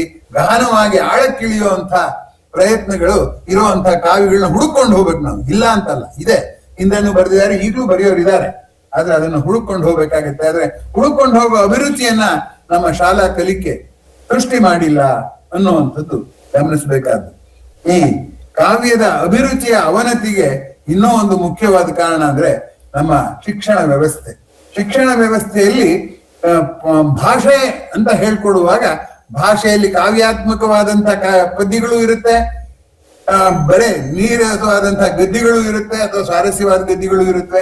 ಇದರಲ್ಲಿ ಯಾವುದು ಕಾವ್ಯ ಯಾವ್ದು ಕಾವ್ಯ ಅಲ್ಲ ಅಂತ ಹೇಳೋದೆ ಆ ಹುಡುಗರು ಗೊತ್ತಾಗಲ್ಲ. ಕಾವ್ಯಕ್ಕೂ ಭಾಷೆಗೂ ಅಂತರ ಏನು ಅನ್ನುವಂಥದ್ದನ್ನ ಆಲೋಚನೆ ಮಾಡಕ್ ಹೋಗಲ್ಲ. ಹಾಗಾಗಿ ಈಗ ಅನೇಕ ನನಗೆ ತುಂಬಾ ಆಶ್ಚರ್ಯ, ನಮ್ಮ ಸಹೋದ್ಯೋಗಿಗಳ ಕೆಲವರು ಪಂಪನ್ ಕಾವ್ಯ ಯಾಕೆ ಇಡ್ಬೇಕು, ಈಗ ಆ ಭಾಷೆ ಇಲ್ವಲ್ಲ ಅಂದ್ರೆ ಏನರ್ಥ, ಕಾವ್ಯದಲ್ಲಿ ವೈಯಕ್ತಿಕತೆ, ಆ ಪ್ರಾದೇಶಿಕತೆ ಮತ್ತು ಸ್ಪೇಸ್ ಅಲ್ಲಿ, ಟೈಮ್ ಅಲ್ಲಿ, ಆ ಕಾಲದ ಸಮಾಜಕ್ಕೆ ಸಂಬಂಧಪಟ್ಟಾಗೂ ಇರುತ್ತೆ, ಸಾರ್ವತ್ರಿಕ ಅಂಶನೂ ಇರುತ್ತೆ. ಆ ತತ್ಕಾಲಿಕ ಅಂಶ, ಸಾರ್ವಕಾಲಿಕ ಅಂಶ, ತದ್ದೇಶಿಕ ಅಂಶ, ಸಾರ್ವದೇಶಿಕ ಅಂಶಗಳನ್ನ ಪ್ರತ್ಯೇಕ ಮಾಡ್ಕೊಳ್ಳೋಷ್ಟು ನಮ್ಗೆ ಬಿಡುವಿಲ್ಲ. ಅವಾಗ ಏನನ್ಸುತ್ತೆ ಅಂತಂದ್ರೆ, ನಮ್ಗೆ ಭಾಷೆ ಬಂದ್ರೆ ಸಾಕು, ಇವೆಲ್ಲ ಯಾಕೆ ಬೇಕು ಅಂತ. ನಾನೊಂದ್ಸರಿ ಬಸ್ಸಲ್ಲಿ ಪ್ರಯಾಣ ಮಾಡುವ ಒಂದು ಹುಡುಗನ್ ಕೇಳಿದೆ, ಯಾಕಪ್ಪ ಓದ್ಬೇಕು ನಾವು, ಲ್ಯಾಂಗ್ವೇಜ್ ಯಾಕೆ ಓದ್ಬೇಕಪ್ಪ, ಭಾಷೆ ಯಾಕೆ ಓದ್ಬೇಕಪ್ಪ ಅಂದ್ರೆ ಅವ್ನು ಹೇಳ್ತಿದ್ದ, ಪ್ರಾಸಬದ್ಧವಾಗಿ ಅಡ್ವರ್ಟೈಸ್ಮೆಂಟ್ ಕನ್ಸ್ಟ್ರಕ್ಟ್ ಮಾಡಕ್ ಆಗೋಷ್ಟು ಭಾಷೆ ಬಂದ್ರೆ ಸಾಕು. ನೋಡಿ ಎಲ್ಲಿವರೆಗೆ ನಮ್ಮ ವ್ಯಾಪಾರೀಕರಣ ಚಿಂತನೆ ಹೋಗುತ್ತೆ ಅನ್ನುವಂಥ ಅಂಶನ ತಾವು ದಯಮಾಡಿ ಗಮನಿಸಿ. ಹೀಗಾಗಿ ಇದನ್ನ ನಾನು ಈ ರೀತಿ ಚರ್ಚೆ ಮಾಡೋದ್ರಿಂದ ಒಂದ್ ಸ್ವಲ್ಪ ಕಲೆಯನ್ನ ಅವಗಾಹನೆ ಮಾಡಿಕೊಳ್ಳುವಂತ ಕಲೆಯ ವಿಶೇಷವನ್ನು ಕಂಡುಕೊಳ್ಳುವಂತ, ಕಲೆಯ ವಿಶೇಷವನ್ನು ಹಂಚಿಕೊಳ್ಳುವಂತಹ ಸೂಕ್ಷ್ಮ ತಮ್ಮೆಲ್ಲರಿಗೂ ಬರಬೇಕು ಅನ್ನುವಂಥದ್ದು ನನ್ನ ಆಶಯ. ಅದು ಎಷ್ಟು ಮಟ್ಟಿಗೆ ಆಗುತ್ತೆ ಅದು ಬೇರೆ ಮಾತು. ಆ ದಿಕ್ಕಲ್ಲಿ ಇದು ಕಾವ್ಯವನ್ನು ಕುರಿತಂತೆ ಮಾಡಿದಂತಹ ಚರ್ಚೆಯಲ್ಲಿ ಕಾವ್ಯ ಅಲ್ಲದ್ದಾವುದು ಕಾವ್ಯ ಯಾವುದು ಸುಲಭವಾಗಿ ಕೇಳಿದ್ರೆ ಒಂದ್ಸರಿ ವಿದ್ಯಾರ್ಥಿಗಳ ಜೊತೆ ನಾನು ಅದನ್ನ ಚರ್ಚೆ ಮಾಡ್ತಿದ್ದೆ. ನೀವು ಇದು ಕಾವ್ಯ ಅಲ್ಲ ಅಂತ ಹೇಗೆ ಹೇಳುದು, ಯಾವ್ದು ಅರ್ಥ ಕೊಡುತ್ತೆ ನೋಡಿ ಸರ್ ಅದು ಕಾವ್ಯ ಅಂತ. ಆಗ ರೈಲ್ವೆ ಟೈಮ್ ಟೇಬಲ್ ಒಂದು ಅರ್ಥ ಕೊಡುತ್ತೆ, ಇಷ್ಟಿಷ್ಟೊತ್ತಿಗೆ ರೈಲ್ ಓಡುತ್ತೆ ಅಂತ. ರೈಲ್ವೆ ಟೈಮ್ ಟೇಬಲ್ ನ ನೀನ್ ಕಾವ್ಯ ಅಂತ ಕರಿತೀಯಾ? ಇಲ್ಲ. ಹಾಗಾಗಿ ಬರೇ ಅರ್ಥ ಕೊಟ್ರೆ ಸಾಲದು, ಆ ಅರ್ಥದ ಕಡೆಗೆ ಗಮನ ಸೆಳಿಬೇಕಲ್ಲ, ಆಗ ಕಾವ್ಯ ಆಗುತ್ತೆ. ಆ ಗಮನ ಸೆಳೆಯುವಾಗ ಎರಡು ಭಾಗ ಇದೆ, ಯಾವುದು ಶಬ್ದಾಲಂಕಾರ ಮತ್ತು ಅರ್ಥಾಲಂಕಾರ ಅಂತ. ಶಬ್ದಾಲಂಕಾರ ಅಂದ್ರೆ ಹೇಳುವ ಮಾತಿನ ರೀತಿಯಲ್ಲಿ ಗಮನ ಸೆಳೆಯುವಂಥದ್ದನ್ನ ಶಬ್ದಾಲಂಕಾರ ಅಂತಾರೆ. ಆ ಮಾತು ಪೋಣಿಸಿದಾಗ ಅಲ್ಲಿ ಹೊಳೆಯುವಂತಹ, ಮಿಂಚಿನಂತೆ ಹೊಳೆಯುವ, ದುತ್ತನೆ ಹೊಳೆಯುವಂತ ಇನ್ನೊಂದು ಅಂಶ ಇರುತ್ತೆ, ಅದಕ್ಕೆ ಜಹಲ್ಲಕ್ಷಣ ಅಜಹಲ್ಲಕ್ಷಣ ಅಂತಾರೆ. ನಾನು ಅಷ್ಟೊಂದು ತಾಂತ್ರಿಕವಾಗಿ ಹೋಗೋದಿಲ್ಲ, ನಿಮ್ಮನ್ನೇನ್ ಕನ್ನಡ MA ವಿದ್ಯಾರ್ಥಿ ಮಾಡೋದಿಲ್ಲ, ನಾನೇ ಅಲ್ಲ. ಆದ್ರೆ ಗಮನಿಸ್ಬೇಕಾದ್ದೇನಪ್ಪಾ ಅಂದ್ರೆ, ನಮ್ಮ ಒಂದು ಪದ್ಯ ಓದಿದಾಗ ನಮ್ಮ ಗಮನ ಸೆಳೆದದ್ದು ಶಬ್ದಾಲಂಕಾರವೋ ಅರ್ಥಾಲಂಕಾರವೋ ಅಂತ ಪ್ರಶ್ನೆ ಹಾಕೊಳ್ಳುವಷ್ಟಾರು ಬೇಕಲ್ಲ. ರಸ ಅನ್ನೋದು ಅರ್ಥಾಲಂಕಾರ, ಶಬ್ದಾಲಂಕಾರ ಅಲ್ಲ. ಇದು ತುಂಬಾ ಗಮನಿಸ್ಬೇಕಾದ್ದು. ಆದ್ದರಿಂದ ಈಗ ಶಬ್ದಾಲಂಕಾರದಲ್ಲಿ ಹೆಂಗ್ ಗಮನ ಸೆಳಿಬಹುದು ಅನ್ನೋದಕ್ಕೆ ಒಂದೇ ಒಂದು ಶಬ್ದಾಲಂಕಾರದ ಉದಾಹರಣೆ ಪದ್ಯ ಹೇಳೋದಾದ್ರೆ, ಬೇಗ ನಂಗೆ ಜ್ಞಾಪಕ ಬರೋದು ಯಾವಾಗ್ಲೂ ಕುವೆಂಪು ಅವ್ರದ್ದು, ಅಡಿಯ ಗೆಜ್ಜೆ ನಡುಗೆ ಹೆಜ್ಜೆ ಇಡುತ್ತ ಸುಗ್ಗಿ ಬರುತ್ತಿದೆ, ಸುಗ್ಗಿ ಬರೆ ಹಿಗ್ಗಿತಿರೆ ಸಗ್ಗ ಸೌಕ ತರುತ್ತಿದೆ. ಇಲ್ಲಿ ಪದಗಳ ಅಕ್ಷರಗಳ ಪುನರಾವರ್ತನೆ ಅಷ್ಟೇ ಅಲ್ಲ, ಒಂದ್ಸರಿ ಸುಗ್ಗಿ ಬರೆ ಅಂದ್ರೆ ಮುಂದೇನೋ ಗಾವತ್ತಿನ ಬರುತ್ತೆ ಅಂತ ನೀವು ನಿರೀಕ್ಷೆ ಇಟ್ಕೊಂಡ್ರೆ ಆ ನಿರೀಕ್ಷೆ ಪೂರೈಸೋ ಹಾಗೆ ಹಿಗ್ಗಿತಿರೆ ಸಗ್ಗ ಸುಖವ ತರುತ್ತಿದೆ ಅಂತ ಹೇಳುವಾಗ ಒಂದು ನಿರೀಕ್ಷೆ ಪೂರೈಕೆ, ಆರೈಕೆ ಪೂರೈಕೆಯಲ್ಲಿ ಅಕ್ಷರಗಳ ಜೊತೆ ಆಟ ಆಡುವಂಥದ್ದು ಇದೆಯಲ್ಲ, ಅದು ಒಂದು ರೀತಿಯಲ್ಲಿ ಶಬ್ದಾಲಂಕಾರ. ಇನ್ನು ಶಬ್ದಾಲಂಕಾರಗಳೇ ಬೇಕಾದಷ್ಟಿದೆ, ನಾನು ಅವನ್ನೆಲ್ಲ ಹೇಳಕ್ ಹೋಗೋದಿಲ್ಲ. ಅರ್ಥಾಲಂಕಾರ ಅಂದ್ರೆ ಅದು ಹಾಗಲ್ಲ. ಆ ಅರ್ಥ ಇದೆಯಲ್ಲ, ಆ ಅರ್ಥ ನಮ್ಮನ್ನ ಆ ಕಂಟೆಕ್ಸ್ಟ್ ಅಲ್ಲಿ ಮನುಷ್ಯ ಸ್ವಭಾವಕ್ಕೆ ಕೂಡ ಆಲೋಚನೆ ಮಾಡೋ ಹಾಗೆ ಒಂದು ವಾಕ್ಯ ಯಾವುದೋ ಒಂದು ಪ್ರಾಣಿನ ಕುರಿತೋ ಒಂದು ಬೆಟ್ಟ ಕುರಿತೋ ಹೇಳಿದ್ರು ಅದು ನಮ್ಮ ಮನುಷ್ಯನಿಗೂ ಅನ್ವಯ ಆಗೋ ರೀತಿಲಿ ಹೇಳುವಂತ ಅರ್ಥದ ಕಡೆಯಿಂದ ಗಮನ ಸೆಳೆಯುವಂಥದ್ದು, ಅದಕ್ಕೆ ಅರ್ಥಾಲಂಕಾರ ಅಂತಾರೆ. ಅರ್ಥಾಲಂಕಾರದಲ್ಲಿ ರಸ, ಧ್ವನಿ ಅದೆಲ್ಲ ಇದೆ. ಅವುಗಳನ್ನೆಲ್ಲವನ್ನು ಕೂಡ ಮುಂದಿನ ಭಾಗದಲ್ಲಿ ಚರ್ಚೆ ಮಾಡೋಣ. ಈ ರಸ ಅನ್ನೋ ಪದ ಹೇಗ್ ಬಂತು ಅನ್ನೋದೆಲ್ಲ. ಆದ್ರೆ ಒಂದಂಶ ನಾವು ಏನು ಸರಿಯಾಗಿ ಅರ್ಥ ಮಾಡ್ಕೊಳ್ಳದಿದ್ರೆ ಹೀನಾರ್ಥಗಳು ಬಂದ್ಬಿಡುತ್ತೆ. ಉದಾತ್ತವಾದ ಅರ್ಥ ಇರೋದಕ್ಕೆ ಹೀನಾರ್ಥ ಬಂದ್ಬಿಡುತ್ತೆ. ಈಗ ಅದೇ ರಸ ಅಂದ್ರೆ ಆವೇಶವೇ ರಸ ಅಂತ ನಾವು ಹೀನಾರ್ಥ ಮಾಡಿದೀವಲ್ಲ, ಹಾಗೆ ರಸಿಕ ಅಂದ್ರೆ ಏನು ಅಂದ್ರೆ ರಸವನ್ನು ಗ್ರಹಿಸುವಂತವನು ಅನ್ನೋ ಅರ್ಥ ಇದೆ. ಆದ್ರೆ ಈ ಸಾಮಾನ್ಯ ಸಂಭಾಷಣೆ ಅವನು ತುಂಬಾ ರಸಿಕ ಕಣಯ್ಯ ಅಂದ್ರೆ ಅವನು ಲೈಂಗಿಕ ಆಸಕ್ತಿ ಇರೋನು ಅನ್ನೋ ಮಟ್ಟಕ್ಕೆ ಅದನ್ನ ನಾವು ಬಳಕೆ ಮಾಡ್ತೀವಿ. ಹೀಗಾಗಿ ನಾವು ಯಾವಾಗ ಎಚ್ಚರಗೊಳ್ಳೋದಿಲ್ಲ ಶಬ್ದಗಳ ಬಗ್ಗೆ, ಆಗ ಶಬ್ದಗಳೆಲ್ಲ ಹೀನಾರ್ಥ ಪಡೆದು ಅದು ವಿಕೃತವಾಗ್ಬಿಡುತ್ತೆ ಅನ್ನೋ ದೃಷ್ಟಿಯಿಂದ ಭಾಷೆಯನ್ನ ನಮ್ಮ ಆಲೋಚನೆಯನ್ನ ಶುದ್ಧವಾಗಿಡೋ ದೃಷ್ಟಿಯಿಂದಲೂ ಕೂಡ ಈ ರಸದ ಚರ್ಚೆ ಅಗತ್ಯ ಅಂತ ನಾನು ಭಾವಿಸ್ಕೊಂಡಿದ್ದೀನಿ. ರಸಿಕ ಅನ್ನೋ ಪದಕ್ಕೆ ಆ ಅರ್ಥ ಇಲ್ಲ, ಅದು ರಸಾಸ್ವಾದನೆ ಅನ್ನುವಂಥದ್ದು ಮಾಡುವ ಸಾಮರ್ಥ್ಯ ಯಾರಿಗಿದೆಯೋ ಅವನು ರಸಿಕ ಅಂತ. ರಸಗಳು ಎಷ್ಟು, ರಸಕ್ಕೂ ಆವೇಶಕ್ಕೂ ವ್ಯತ್ಯಾಸ ಏನು, ಇವೆಲ್ಲವನ್ನು ಕೂಡ ಮುಂದಿನ ಭಾಗದಲ್ಲಿ ನಾವು ನಿರೀಕ್ಷೆ ಮಾಡಬಹುದು.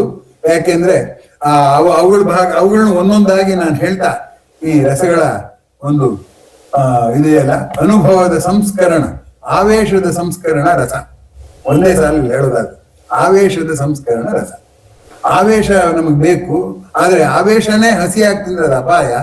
ಆದ್ರೆ ರಸವಾಗಿ ನೋಡಿದ್ರೆ ಅದು ಸ್ವಾರಸ್ಯ. ಸ್ವಾರಸ್ಯ ಅಂದ್ರೆ ಅದರದೇ ರಸವನ್ನ ಪಡೆದಿರುವಂತದ್ದು. ಆತ್ಮೀಯರೇ, ಇಂದಿನ ಚರ್ಚೆಯಲ್ಲಿ ಅನೇಕ ಹೊಸಬರು ಭಾಗವಹಿಸಿದಿರಿ. ಅವರಿಗೆಲ್ಲ ಮತ್ತೊಮ್ಮೆ ಮುಂದಿನ ಮುಂದುವರಿಕೆಯಲ್ಲೂ ಬರ್ಬೇಕಂತ ಮನವಿ ಮಾಡ್ಕೋತಾ, ತಮ್ಮ ಪ್ರಶ್ನೆಗಳೇನಾದ್ರು ಇದ್ರೆ ಅದನ್ನ ನಮ್ಮ ಇದಿದೆ ವಾಟ್ಸ್ಆಪ್ ಗ್ರೂಪ್ ಅಲ್ಲೂ ಹಾಕ್ಬಹುದು, ಇವಾಗ್ಲೂ ಕೇಳಬಹುದು.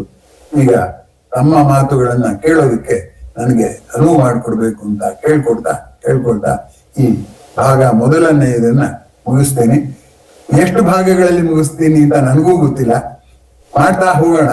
ಆದ್ರೂ ಆದಷ್ಟು ಬೇಗ ಮುಗಿಸ್ಬೇಕು ಅನ್ನುವಂತ ಪ್ರಜ್ಞೆ ನಂಗಿದೆ. ಯಾಕೆಂದ್ರೆ ಒಂದೇ ವಿಷಯ ಬಹಳ ಹೊತ್ತು ಕೇಳಿಸ್ಕೊಳ್ಳುವಂತ ಸಮಾಧಾನ ಅಪರೂಪ ಜನಕ್ಕಿರೋದು. ಆದ್ರೂ ಉತ್ಸಾಹ 4 ಭಾಗ ಆಗೋಯ್ತಲ್ಲ, ಹಾಗೆ ಎಷ್ಟು ಭಾಗ ಆಗುತ್ತೋ ಗೊತ್ತಿಲ್ಲ. ಆದಷ್ಟು ಬೇಗ ಮುಗಿಸೋದಕ್ಕೆ ಪ್ರಯತ್ನ ಪಡ್ತೇನೆ ಅಂತ ಹೇಳ್ತಾ ನಿಮ್ಮ ಪ್ರತಿಕ್ರಿಯೆಗೆ ಅನುವು ಮಾಡಿಕೊಡ್ತಾ ಇದ್ದೀನಿ. ನಮಸ್ಕಾರ.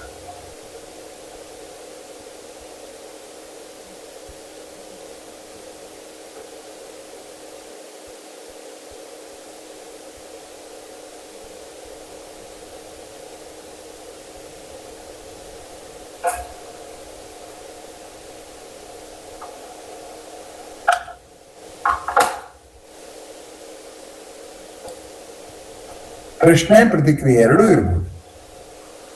ನೀವು ಕೇಳೋ ಪ್ರಶ್ನೆ ನಾನೇ ಉತ್ತರ ಹೇಳಬೇಕು ಅಂತಿಲ್ಲ, ನಾವೆಲ್ಲರೂ ಸೇರಿ ಉತ್ತರ ಹುಡ್ಕೋಣ. ಇದು ಭಾಷಣ ಅಲ್ಲ, ಸಾಮೂಹಿಕ ಚರ್ಚೆ, ಪರಸ್ಪರ ಉತ್ಸಾಹದ ವಿನಿಮಯ ಅಷ್ಟೇ, ಇನ್ನೇನೂ ಅಲ್ಲ.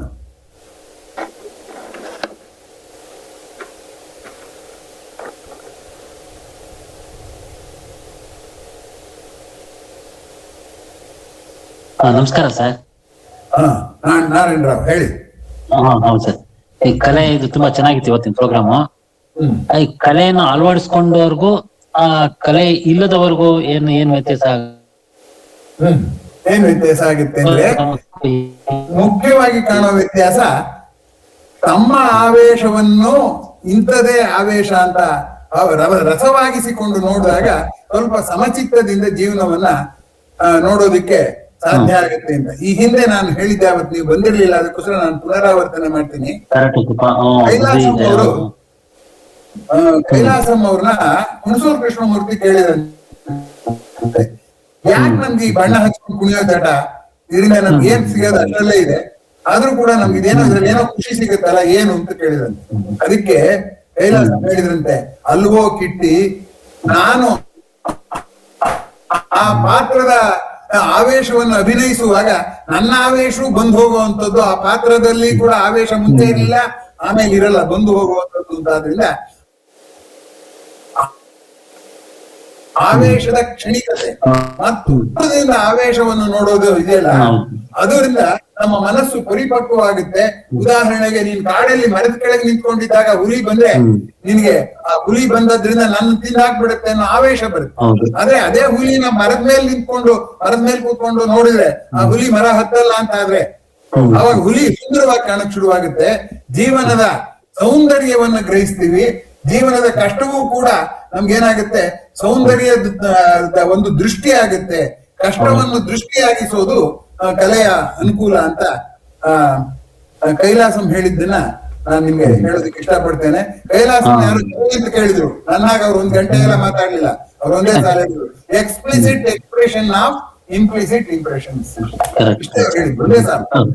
ಬಹಿರ್ಗತವಾದಂಥ ಅನಿಸಿಕೆಗಳನ್ನ explicit implicit impressions of explicit expressions ಅಂತ.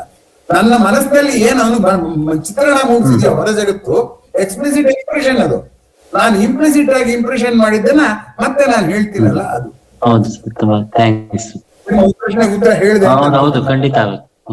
ಓಕೆ, ಇನ್ಯಾರ್ದಾದ್ರು ಪ್ರಶ್ನೆ ಪ್ರತಿಕ್ರಿಯೆ?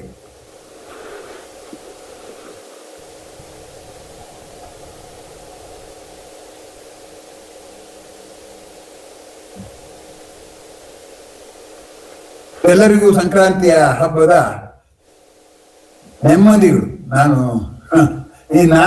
ನಿನ್ನೆ ಒಂದು ಲೇಖನ ಬರೆದೆ, ಶುಭಾಶಯಕ್ಕೂ ಹ್ಯಾಪಿ ನ್ಯೂ ಇಯರ್, ಹ್ಯಾಪಿ ಅನ್ನೋದಕ್ಕೂ, ಹ್ಯಾಪಿ ನ್ಯೂ ಇಯರ್ ಅಂದ್ರೆ ಹೊಸ ವರ್ಷದ ಶುಭಾಶಯ ಅಂತೀವಲ್ಲ, ಹ್ಯಾಪಿನೆಸ್ಗೂ ಶುಭಾಶಯಕ್ಕೂ ಸಂಬಂಧವೇ ಇಲ್ಲ. ಅದನ್ನ ನಿನ್ನೆ ಲೇಖನ ಬರೀತಿರೋದ್ರಿಂದ ನಿಮಗೆ ಸಂಕ್ರಾಂತಿಯ ನೆಮ್ಮದಿಯ ಹಾರೈಕೆಗಳು ಅಷ್ಟೇ.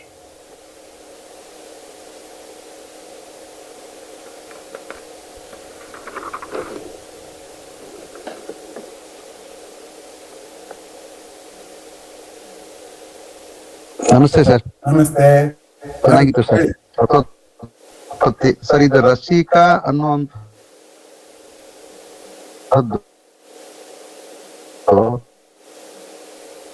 ರಸವನ್ನ ಉತ್ಪತ್ತಿ ವ್ಯಕ್ತಿ ಮಾಡುವಂತಹ ರಸಿಕ ಅಂದ್ರೆ ರಸವನ್ನು ತಾನು ಗ್ರಹಿಸೋ ಬೆಲ್ಲವನು ರಸಿಕ. ಸೃಷ್ಟಿ ಮಾಡೋನವನಲ್ಲ. ಸೃಷ್ಟಿ ಘಟನೆಲಾಗುತ್ತೆ. ರಸವನ್ನು ಗ್ರಹಿಸುವಂತವನು ಅದನ್ನ ಆವೇಶವಾಗಿ ಗ್ರಹಿಸಿದಲೆ ರಸವಾಗಿ ಗ್ರಹಿಸಿ ಎಲ್ಲರ ಜೊತೆಲೂ ಹಂಚಿಕೊಳ್ಳುವಂತಹ ಹಂತಕ್ಕೆ ಪರಿಪಕ್ವಗೊಳಿಸಿದಾನಲ್ಲ ಅವನು ರಸಿಕ. ಅವನು ಅವಳು ಆಗ್ಬೋದು. ಇಲ್ಲಿ ನಾವು ಪುಲ್ಲಿಂಗ ಹೇಳೋದು ಅಭ್ಯಾಸ ಬಲದ ಮೇಲೆ ಹೊರತು ಹೆಣ್ಮಕ್ಳನ್ನ ಕಡೆಗಣಿಸೋ ದೃಷ್ಟಿಯಿಂದ ಅಲ್ಲ.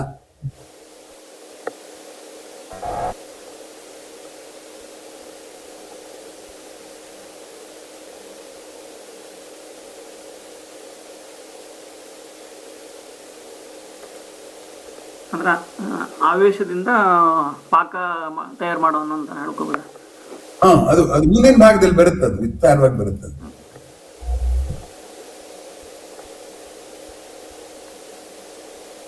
ಉತ್ಸಾಹದ ಅಪೇಕ್ಷೆನೂ ಈಗ ಒಂದು ಕಲೆಗೆ ಈಡ್ ಮಾಡುತ್ತೆ ಅಂತ ಹೇಳ್ಬೋದಲ್ಲ ಸರ್? ಒಂದ್ ನಿಮಿಷ. ಉತ್ಸಾಹ ಬೇರೆ, ಒಂದು ಆಸ್ವಾದ ಬೇರೆ. ಉತ್ಸಾಹ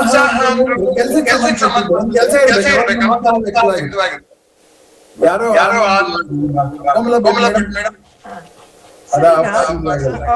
ನಂದೊಂದು ಪ್ರಶ್ನೆ.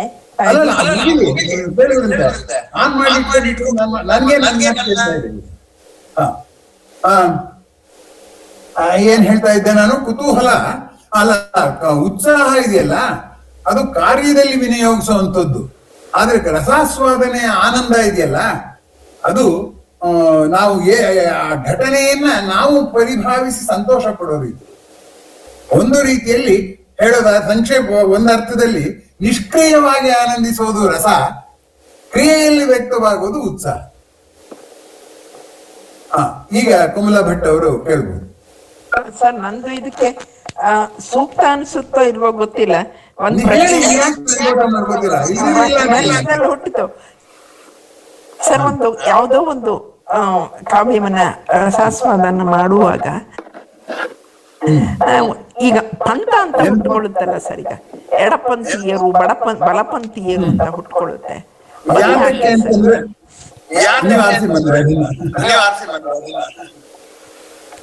ಎರಡು ಕಾರಣಕ್ಕೆ ಹುಟ್ಕೊಳ್ಳುತ್ತೆ. ಒಂದು ಬುದ್ಧಿ, ಅದು ಎಲ್ಲ ಕಡೆಯಲ್ಲೂ ಬರೋದು. ಈಗ ರಾಮಾಯಣ ಓದುವಾಗ ನಾವು ಪಂಥದ ಪ್ರಶ್ನೆ ಬರೋದೇ ಇಲ್ಲ. ಪ್ರಶ್ನೆ ಬರೋದು ಯಾವಾಗ? ಸಮಕಾಲೀನ ಸಮಾಜದವನ್ನ ಬುದ್ಧಿ ಪ್ರಧಾನವಾಗಿ ಬರೆದು ಒಂದು ರೀತಿಯ ಪ್ರಚೋದನೆಗೆ ಒಳಪಡಿಸೋದ್ರಿಂದ, ಅಲ್ಲಿ ಆವೇಶಕ್ಕೆ ರಸವನ್ನ ಆವೇಶವಾಗಿ ಗ್ರಹಿಸೋದ್ರಿಂದ ಈ ಸಮಸ್ಯೆ ಬರುತ್ತೆ. ಅದಕ್ಕೇನೆ ನಾವು ನೀತಿ ಹೇಳೋದು ಕಾವ್ಯ ಅಲ್ಲ.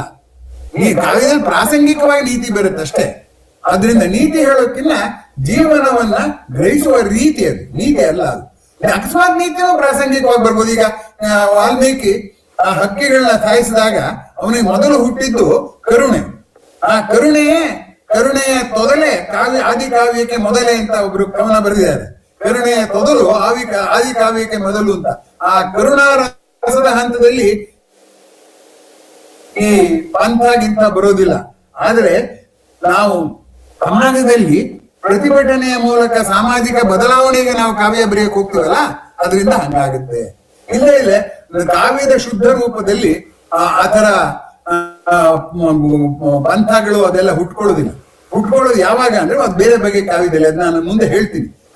ರಸದಿಂದ ದೂರ ಸರಿದು ನಾವು ಏನೋ ಬದಲಾವಣೆ ಮಾಡಕ್ ಹೊರಟಿದೀವಲ್ಲ, ಎಲ್ಲರ ಸಮಾಜವನ್ನೇ ಬದಲಾವಣೆ ಮಾಡುವಂತ ಕಾವ್ಯ ಬರೆಯಕ್ ಹೋಗ್ತೀವಲ್ಲ, ಎಲ್ಲರ ಧೋರಣೆಯನ್ನು ಸಾಮೂಹಿಕವಾಗಿ ಬದಲಾವಣೆ ಮಾಡಕ್ ಹೋಗ್ತೀವಲ್ಲ, ಅವಾಗ ಈ ಪಂಥಗಳು ಹುಟ್ಕೊಳ್ಳುತ್ತೆ ಅಂತ ನಾನು ಅನ್ಕೊಂಡಿದ್ದೀನಿ. ಮುಂದಿನ ಉಪನ್ಯಾಸಗಳಲ್ಲಿ ಅದಕ್ಕೆ ಇನ್ನೂ ನಿಮ್ಗೆ ಸ್ಪಷ್ಟೀಕರಣ ಸಿಗುತ್ತೆ. ನಂದಿನ್ನೂ ಮುಗುದಿಲ್ಲ, ನಾನು ಇನ್ನೂ ರಸಕ್ಕೆ ಬಂದೇ ಇಲ್ಲ. ಇನ್ನು ಬರೀ ಕಾವ್ಯದ ಹಿನ್ನೆಲೆಯಲ್ಲಿ ರಸಾನ್ ಪರಿಭಾವಿಸೋದು ಹೇಗೆ ಅನ್ನೋದ್ರ ಕಡೆಗೆ ನನ್ನ ಇವತ್ತಿನ ಲಕ್ಷ್ಯ ಇದ್ದಿದ್ರಿಂದ ನಿಮ್ಗೆ ಬಹುಶಃ ಉತ್ತರ ಸಿಕ್ಕಿಲ್ಲ. ಬೇರೆ ಇನ್ಯಾವ್ದಾದ್ರು ಪ್ರಶ್ನೆಗಳಿದ್ರೆ?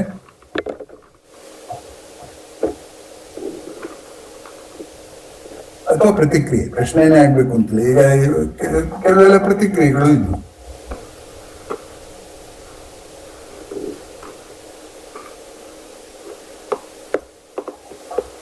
ನನ್ನ ಇವತ್ತಿನ ಮನಸ್ಥಿತಿಯಲ್ಲಿ ಪ್ರೋಗ್ರಾಮ್ ಕ್ಯಾನ್ಸಲ್ ಮಾಡ್ಬೇಕಾಗಿತ್ತು. ಅಂಥದ್ರಲ್ಲಿ ಇಲ್ಲ, ನಾನು ನನ್ನ ಕರ್ತವ್ಯವನ್ನ ನನ್ನ ವೈಯಕ್ತಿಕ ಸಂಗತಿಗಳಿಂದ ಪ್ರತ್ಯೇಕಿಸಿ ನೋಡ್ಬಲ್ಲೆ ಅಂತ ತೋರ್ಸ್ಕೊಳಕ್ಕಾದ್ರೂ ಇದು ಮಾಡ್ಬೇಕು ಅಂತ ಮಾಡಿದೆ. ನಮ್ಮ ಅಕ್ಕನವ್ರಿಗೆ ಸ್ವಲ್ಪ ಹುಷಾರಿಲ್ಲ, ಇರ್ಲಿ. ಗುರುಜಿ ನಮಸ್ತೆ, ಸಂತೋಷ್. ಹೇಳ್ಪ. ಇದು ರೆಸ್ಪಾನ್ಸ್ ಬಗ್ಗೆ ಹೇಳಿದ್ರ ಗುರುಜಿ, ಕ್ವಿಕ್ ರೆಸ್ಪಾನ್ಸ್, ಇನ್ ರೆಸ್ಪಾನ್ಸ್, ಅದು ಇನ್ನೂ ಸ್ವಲ್ಪ ಸವಿಸ್ತಾರವಾಗಿ ಏನಾದ್ರು ಹೇಳಕ್ಕಾಗುತ್ತಾ? ನೋಡಿ, ಯಾವುದೇ ಒಂದು ವಿಷಯ ಕೇಳಿದ ತಕ್ಷಣನೇ ಇನ್ನೊಂದು ದೃಷ್ಟಿಯಿಂದ ನೋಡಿ ಹೇಳುವಂಥದ್ದು ಇದೆಯಲ್ಲ, ಅದಕ್ಕೆ ಕ್ವಿಕ್ ರೆಸ್ಪಾನ್ಸ್ ಅಂತ ಕರೀತಾರೆ. ಯಾರೂ ಹೇಳದೇ ಇರೋ ಪ್ರತಿಕ್ರಿಯೆನ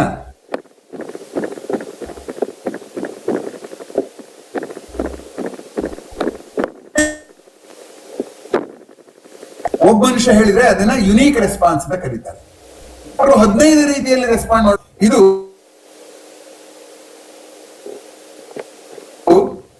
ಕಾವ್ಯದಲ್ಲಿ 3 ಇದೆ.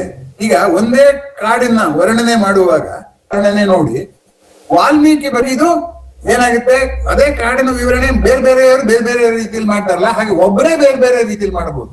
ಒಬ್ಬರೇ ಬೇರೆ ಬೇರೆ ರೀತಿ ಮಾಡುವಂತ ಸಾಮರ್ಥ್ಯವನ್ನ ಮಲ್ಟಿಪಲ್ ರೆಸ್ಪಾನ್ಸ್ ಅಂತಾರೆ. ಒಬ್ಬರೇ ಯಾರು ಹೇಳಕ್ಕಾಗದೆ ಇರುವಂತ ರೀತಿಯಲ್ಲಿ ಹೇಳುವಂತದ್ದನ್ನ ಯುನೀಕ್ ರೆಸ್ಪಾನ್ಸ್ ಅದೇ. ಒಬ್ಬರೇ ಬೇರೆಯವರೆಲ್ಲ ಇನ್ನು ರೆಸ್ಪಾಂಡ್ ಮಾಡಕ್ ಮುಂಚೆನೆ ತಾವೊಂದು ಪ್ರತಿಕ್ರಿಯೆ ತೋರಿಸ್ತಾರಲ್ಲ, ಅದನ್ನ ಕ್ವಿಕ್ ರೆಸ್ಪಾನ್ಸ್ ಅಂತ ಕರೀತಾರೆ. ಧನ್ಯವಾದ ಗುರುಜಿ, ಥ್ಯಾಂಕ್ ಯು.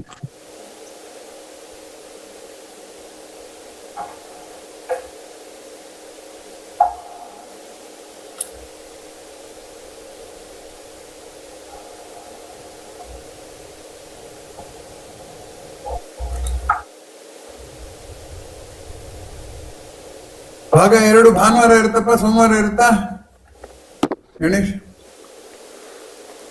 ಬಹುಶಃ ಸೋಮವಾರನೇ ಸರ್, ನೋಡ್ತೀನಿ. ಅದ್ರ ಮುಂದಿನಂತೂ ಸೋಮವಾರ ಇರಲೇಬೇಕು. 25 ನಾನು ಊರಲ್ಲಿ ಇರಲ್ಲ, ಅದರಿಂದ 26ಕ್ಕೆ ಹಾಕ್ಬೇಕು. ಅವತ್ತು ಗಣರಾಜ್ಯೋತ್ಸವ ದಿವಸಕ್ಕೆ ಮುಂದಿನ ವಾರದ್ದು ಸೋಮವಾರನೇ ಹಾಕ್ಬಿಡಿ. ಇಲ್ಲಿದ್ರೆ 3 ಹೊತ್ಲಾಗೆ ಕಂಟಿನ್ಯೂಸ್ ಸೋಮವಾರ ಅಂದ್ರೆ ಬರೋರ್ಗೆ ಅನುಕೂಲ ಆಗುತ್ತೆ. ಆಮೇಲೆ ನೋಡೋಣ.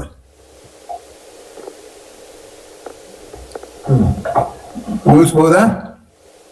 9 ಈಗ ವೇಳೆ. ಹಾಂ ಸರ್, ಮತ್ತೆ ಅದು ಪ್ರಶ್ನೆ ಇಲ್ಲ ಅಂತಂದರೆ ಮುಗಿಸೋಣ. ಮತ್ತೆ ಮುಂದಿನ ವಾರ ರಸದ ಕುರಿತಾದ ಈ ರಸಪೂರ್ಣ ಚರ್ಚೆಗೆ ಕಾಯ್ತಾ ಇರ್ತೀವಿ ಸರ್. ತಮಗೆ ತುಂಬ ಧನ್ಯವಾದಗಳು. ಎಲ್ರಿಗೂ ಕೂಡ ಹೃತ್ಪೂರ್ವಕ ಧನ್ಯವಾದಗಳು.